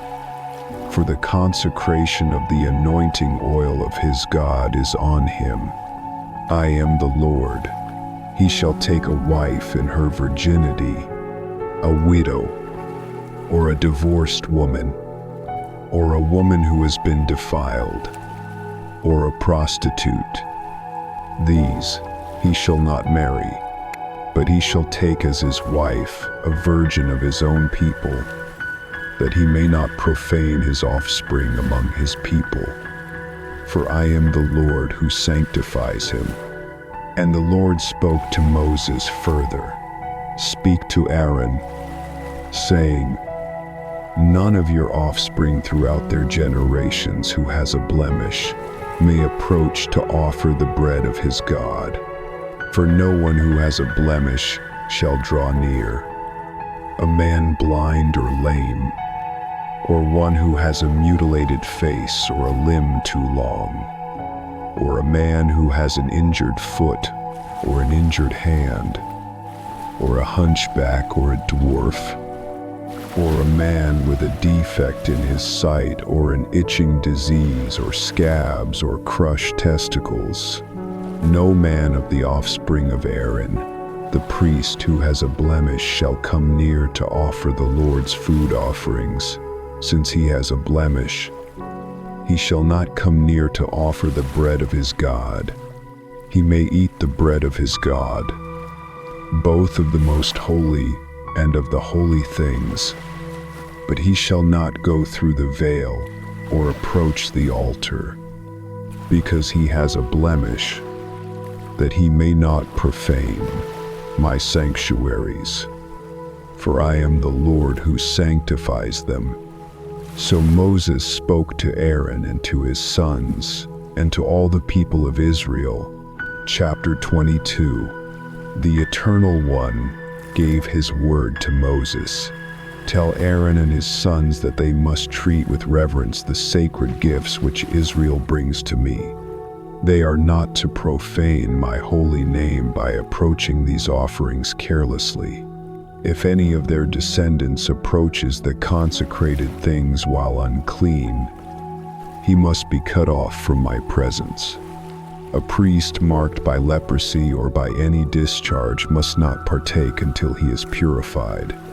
Whoever touches the dead or one made unclean by disease or impurity, shall remain defiled until evening. He must wash himself in water, and only when the sun sets may he eat of the holy food, for it is his portion. No outsider may eat of what is holy. A visitor or a hired worker may not share in the sacred bread, but a slave purchased with silver, or one born in the priest's household, may eat of it. If a priest's daughter marries outside the priestly line, she shall no longer eat of her father's portion. Yet if she becomes widowed or divorced, childless, and returns to her father's house, she may once more partake of his food, as in her youth, but no stranger may eat of it. If anyone consumes the sacred portion by mistake, he must repay it and add a fifth to it, giving it to the priest. The people of Israel must not profane the holy gifts they present, nor bring guilt upon themselves by mishandling what is sacred, for I am the one who makes them holy. The Lord continued with further commands. When a man from Israel, or even a foreigner in your midst, offers a burnt offering as a vow or a freewill gift, it must be a male without blemish, whether from the herd, the flock, or the goats. Anything defective will not be accepted. If it is a peace offering given in thanksgiving or to fulfill a vow, it too must be perfect, free from fault. Do not present to me animals blind, crippled, maimed, or diseased. Such gifts I will not receive. From a foreigner you may accept an offering, but not if the animal is blemished, for it will not be acceptable. When a calf, a lamb, or a young goat is born, it shall remain with its mother 7 days. From the 8th day onward, it will be fit as an offering, but you shall not slaughter an animal and its young on the same day. When you sacrifice a thank offering to me, offer it in such a way that you may be accepted. It must be eaten on the same day. Leave none of it until morning. I am the Eternal One, so keep my commands and do them. Do not profane my holy name, but honor me as the Holy One in the midst of Israel. I am the Lord who sanctifies you, the one who brought you out of Egypt to be your God. I am the everlasting. Chapter 23. The Lord spoke with solemn authority to Moses. Tell the people of Israel, these are the appointed times of the Almighty, sacred assemblies which you shall proclaim as holy convocations. 6 days shall work be done, but the 7th day is a Sabbath of solemn rest, a day of gathering before me. You shall do no work. It is a Sabbath to the Lord in all your dwellings. These are my appointed feasts, the holy convocations which you shall proclaim at their proper time. In the 1st month, on the 14th day at twilight, is the Lord's Passover. On the 15th day of the same month is the Feast of Unleavened Bread. For 7 days you shall eat bread without leaven. On the 1st day you shall hold a sacred assembly. Do no ordinary work. For 7 days you shall present offerings by fire to the Lord. On the 7th day there shall also be a holy gathering. You shall do no work. The Lord said again, when you come into the land I give you and reap its harvest, bring the first sheaf of your harvest to the priest. He shall wave the sheaf before the Lord, that you may be accepted. On the day after the Sabbath, the priest shall wave it. On that day you shall offer a male lamb 1 year old without blemish as a burnt offering, and a grain offering of fine flour mixed with oil, with a drink offering of wine. This is an eternal statute throughout your generations. You shall count 7 full weeks from the day after the Sabbath, from the day you brought the sheaf of the wave offering. You shall count 50 days to the day after the 7th Sabbath. Then you shall present a new grain offering. You shall bring from your dwellings 2 loaves of bread baked with leaven, as first fruits to the Lord. Along with the bread you shall offer 7 lambs 1 year old without blemish, 1 bull, and 2 rams. These shall be a burnt offering to the Lord, with grain and drink offerings, a pleasing aroma. Then you shall sacrifice 1 male goat for a sin offering, and 2 male lambs as a peace offering. The priest shall wave them with the bread of the first fruits before the Lord. They shall be holy to the Lord. You shall make a sacred assembly on that day and do no work. It is a statute forever. When you reap the harvest of your land, you shall not reap to the edges of your field, nor gather the gleanings.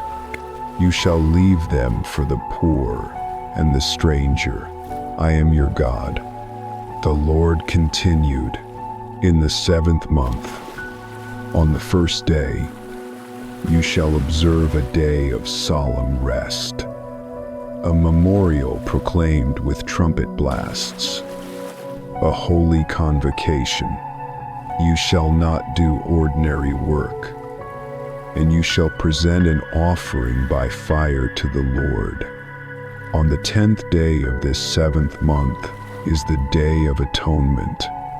You shall hold a sacred assembly and humble yourselves. You shall present an offering by fire to the Lord, and you shall do no work on that day, for it is a day of atonement, to make atonement for you before your God.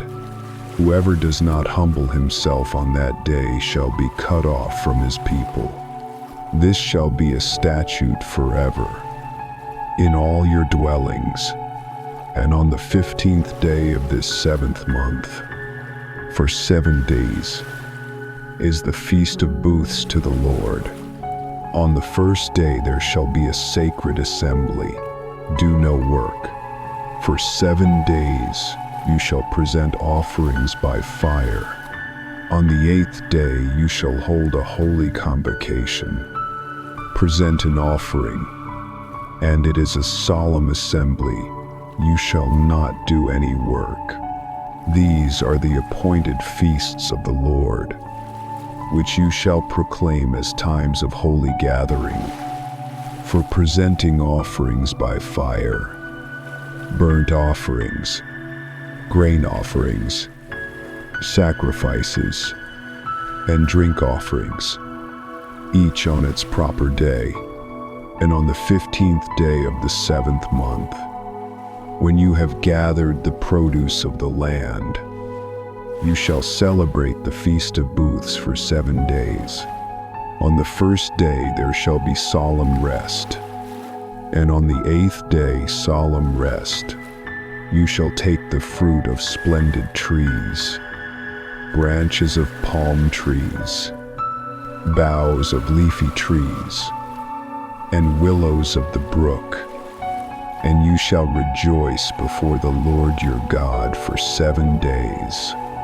You shall celebrate it as a feast to the Lord for 7 generations. You shall dwell in booths, that your descendants may know I made Israel dwell in booths when I brought them out of Egypt. I am the Lord your God. Thus Moses declared to the people the appointed times of the Lord. Chapter 24. The Eternal One spoke to Moses with solemn command. Command the people of Israel to bring pure oil of beaten olives for the lamp, that a light may be kept burning continually. Aaron shall arrange it from evening to morning before the Lord regularly. It shall be a statute forever throughout your generations. He shall keep the lamps in order on the pure lampstand before the Lord continually. You shall take fine flour and bake 12 loaves from it. 2/10 of an ephah shall be in each loaf. And you shall set them in 2 piles, 6 in a pile, on the table of pure gold before the Lord. You shall put pure frankincense on each pile, that it may go with the bread as a memorial portion, as a food offering to the Lord. Every Sabbath day, Aaron shall arrange it before the Lord regularly. It is from the people of Israel as a covenant forever, and it shall be for Aaron and his sons, and they shall eat it in a holy place. Since it is most holy, a perpetual due from the offerings by fire to the Lord. Now there came a man, the son of an Israelite woman and an Egyptian father. He went out among the people of Israel, and the son of the Israelite woman and a man of Israel fought in the camp. The son of the woman blasphemed the name and cursed. Then they brought him to Moses. His mother's name was Shelomith, the daughter of Dibri, of the tribe of Dan. They put him in custody, till the will of the Lord should be made clear to them. And the Lord spoke to Moses, saying, Bring out of the camp the one who cursed, and let all who heard him lay their hands on his head, and let all the congregation stone him, and speak to the people of Israel, saying, Whoever curses his God shall bear his sin. Whoever blasphemes the name of the Lord shall surely be put to death. All the congregation shall stone him, the sojourner as well as the native, when he blasphemes the name, shall be put to death. Whoever takes a human life shall surely be put to death. Whoever takes an animal's life shall make it good. Life for life. If anyone injures his neighbor, as he has done, it shall be done to him. Fracture for fracture, eye for eye, tooth for tooth. Whatever injury he has given a person shall be given to him. Whoever kills an animal shall make it good, and whoever kills a person shall be put to death. You shall have the same rule for the sojourner and for the native, for I am the Lord your God. So Moses spoke to the people of Israel, and they brought out the one who had cursed outside the camp and stoned him with stones. Thus the people of Israel did as the Lord commanded Moses. Chapter 25. The Lord spoke to Moses on Mount Sinai, saying, Speak to the people of Israel and say to them, When you enter the land that I give you, the land shall keep a Sabbath to the Lord. For 6 years you shall sow your field, prune your vineyard, and gather in its fruits. But in the 7th year there shall be a Sabbath of solemn rest for the land, a Sabbath to the Lord. You shall not sow your field or prune your vineyard. What grows of itself you shall not reap, and the grapes of your undressed vine you shall not gather.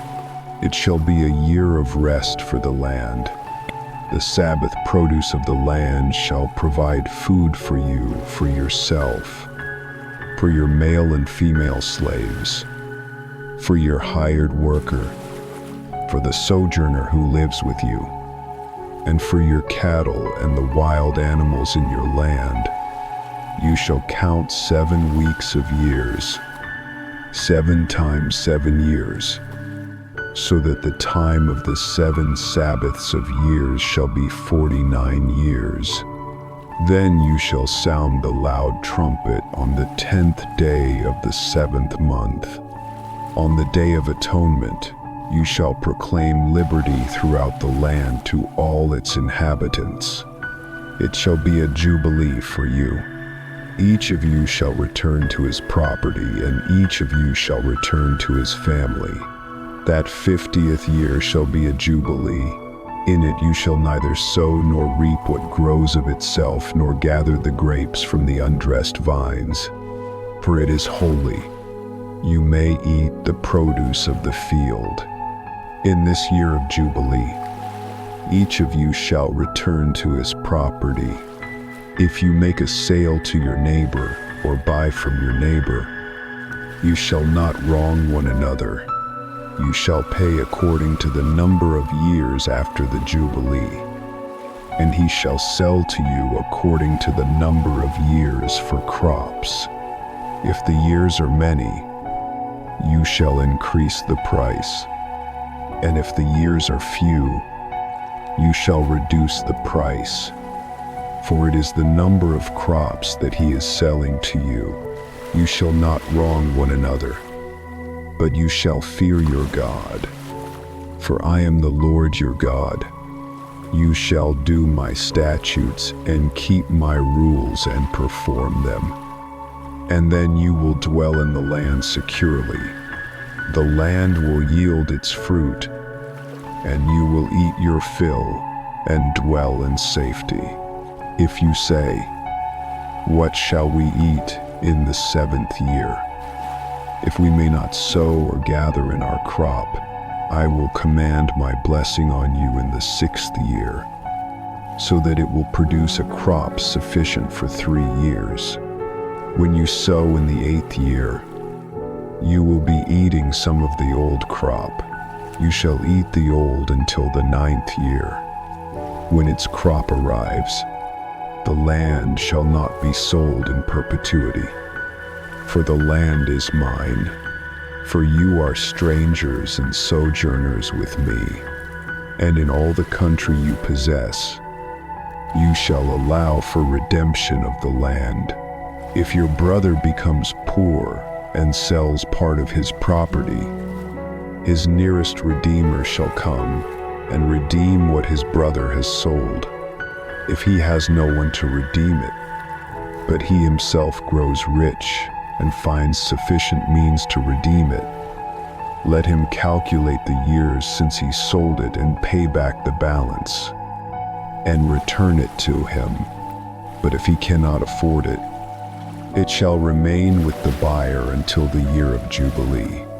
In the Jubilee it shall be released, and he shall return to his property.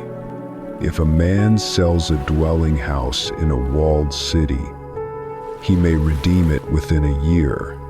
If it is not redeemed within a year, it shall belong to the buyer forever. But houses in villages that have no wall shall be considered as fields of the land. They may be redeemed, and in the Jubilee they shall be released.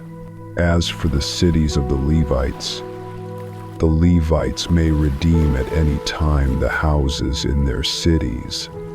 If one of the Levites exercises his right of redemption, the property shall be released in the Jubilee. For the houses in the cities of the Levites are their possession, but the fields of pasture land belonging to their cities may not be sold. They are their perpetual possession. If your brother becomes poor and cannot maintain himself with you, you shall support him as though he were a stranger, and he shall live with you. Take no interest from him or profit, but fear your God, that your brother may live beside you. You shall not lend him your money at interest, nor give him your food for profit. I am the Lord your God. who brought you out of Egypt to give you the land of Canaan, to be your God. If your brother becomes poor beside you and sells himself to you, you shall not make him serve as a slave. He shall be with you as a hired servant and as a sojourner. He shall serve with you until the year of Jubilee. Then he shall go out from you, he and his children with him, and go back to his own clan and return to the possession of his fathers. For they are my servants, whom I brought out of Egypt. They shall not be sold as slaves.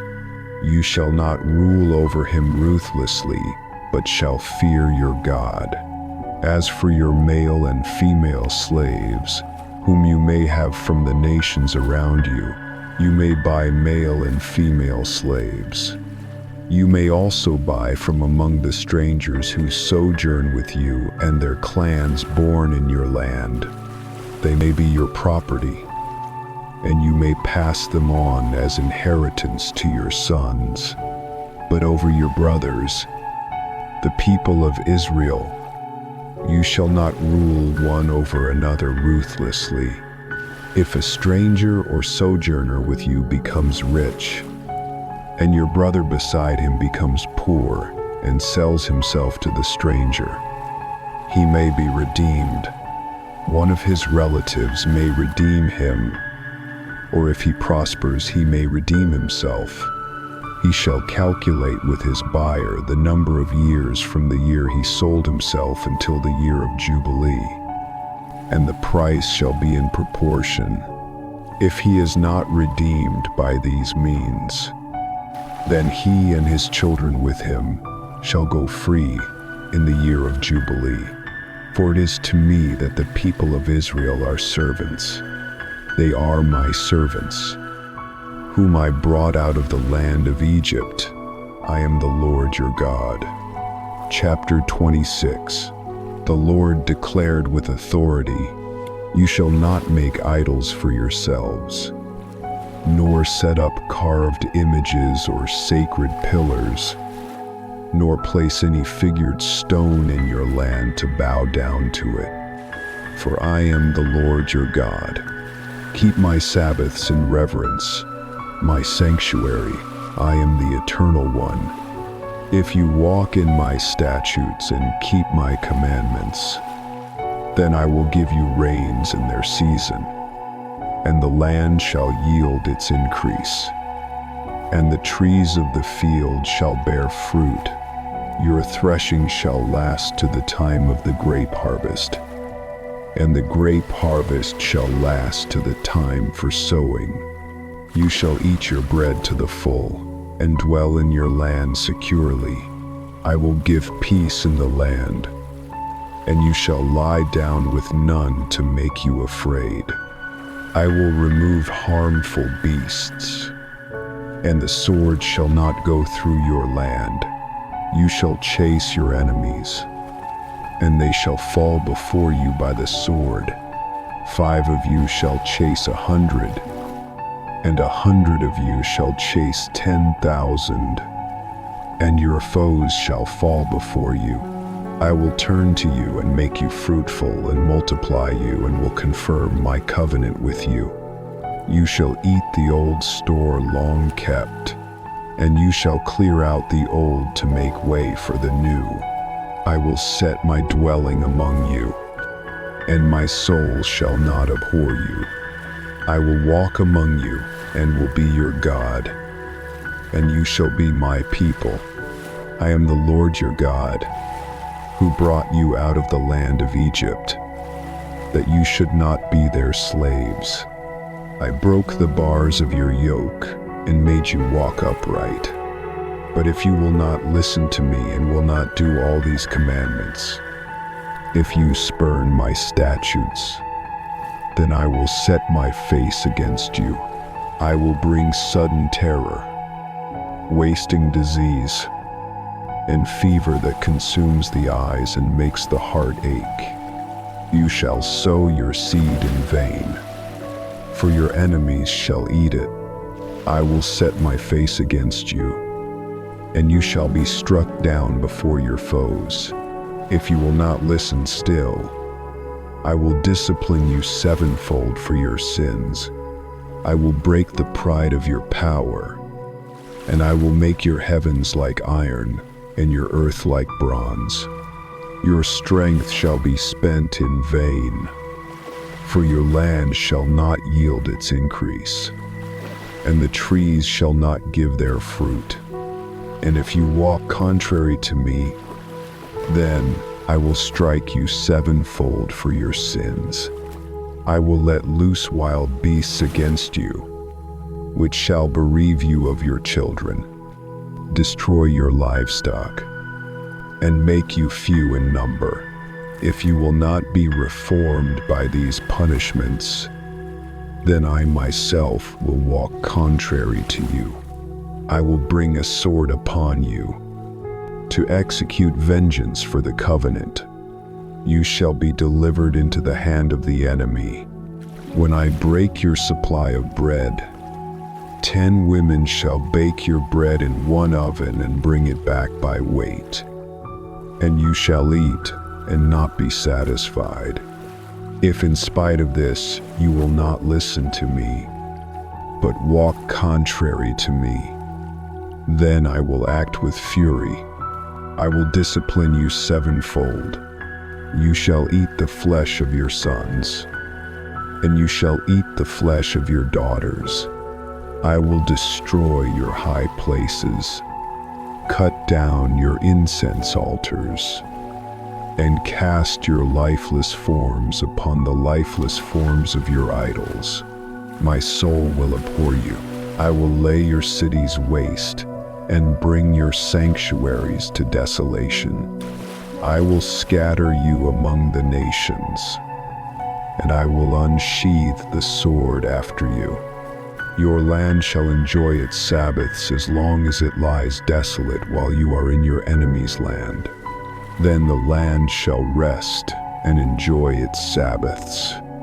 But if they confess their iniquity and the iniquity of their fathers, their treachery that they committed against me, and if then their uncircumcised hearts are humbled, I will remember my covenant with Jacob, and my covenant with Isaac, and my covenant with Abraham, and I will remember the land.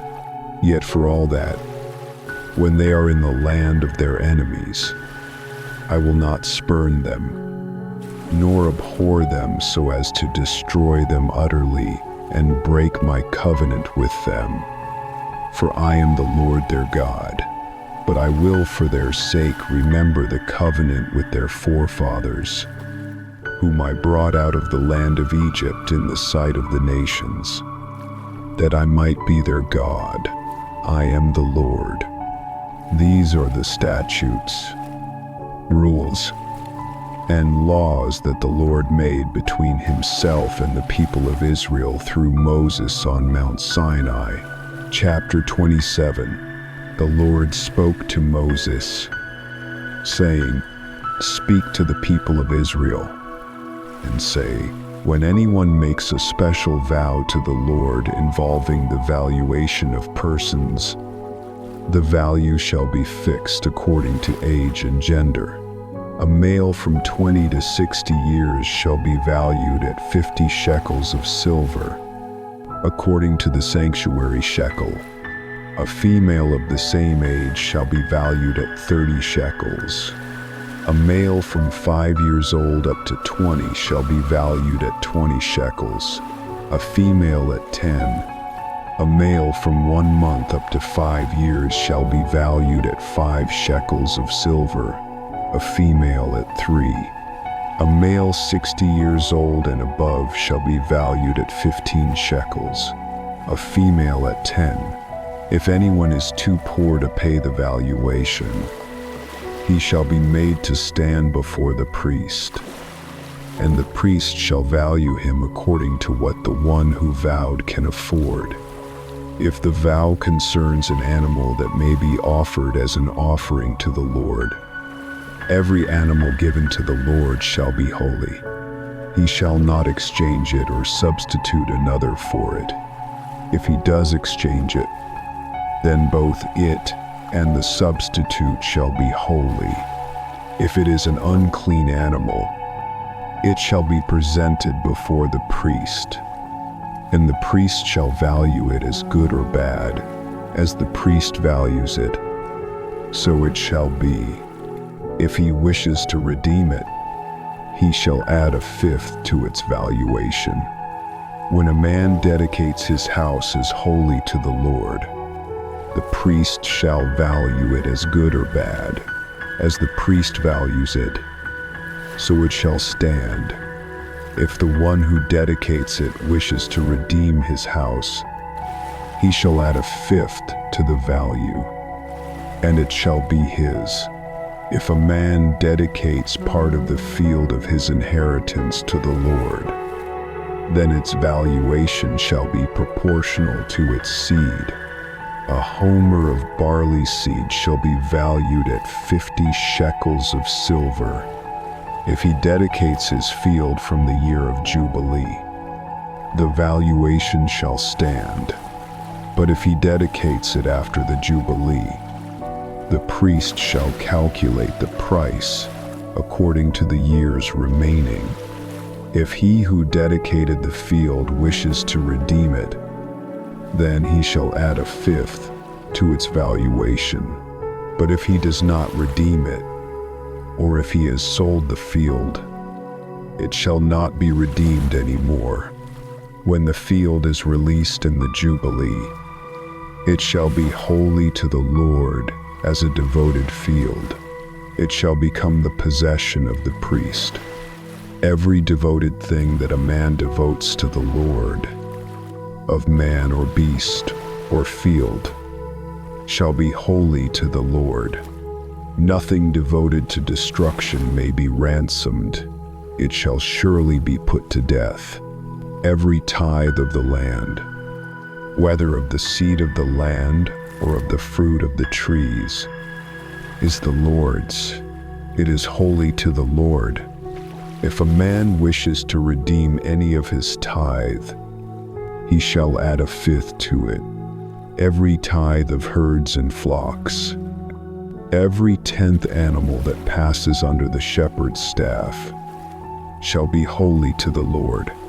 He shall not differentiate between good or bad, nor shall he substitute it. If he does substitute, then both it and the substitute shall be holy. It shall not be redeemed. These are the commandments that the Lord gave to Moses for the people of Israel on Mount Sinai.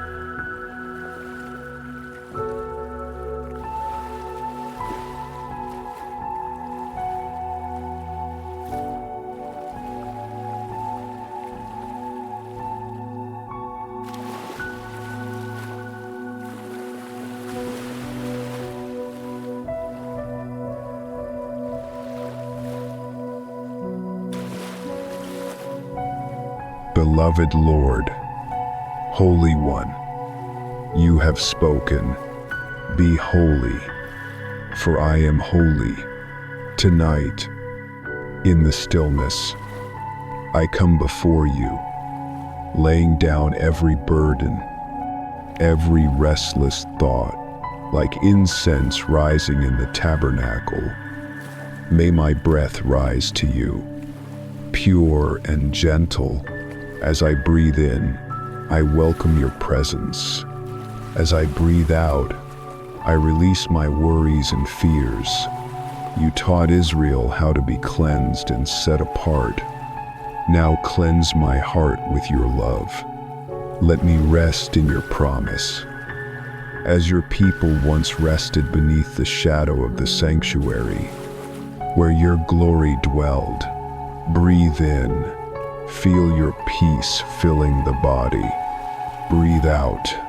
Let every muscle soften, from the crown of my head to my shoulders, to my chest, down through my arms and hands, my back and my heart.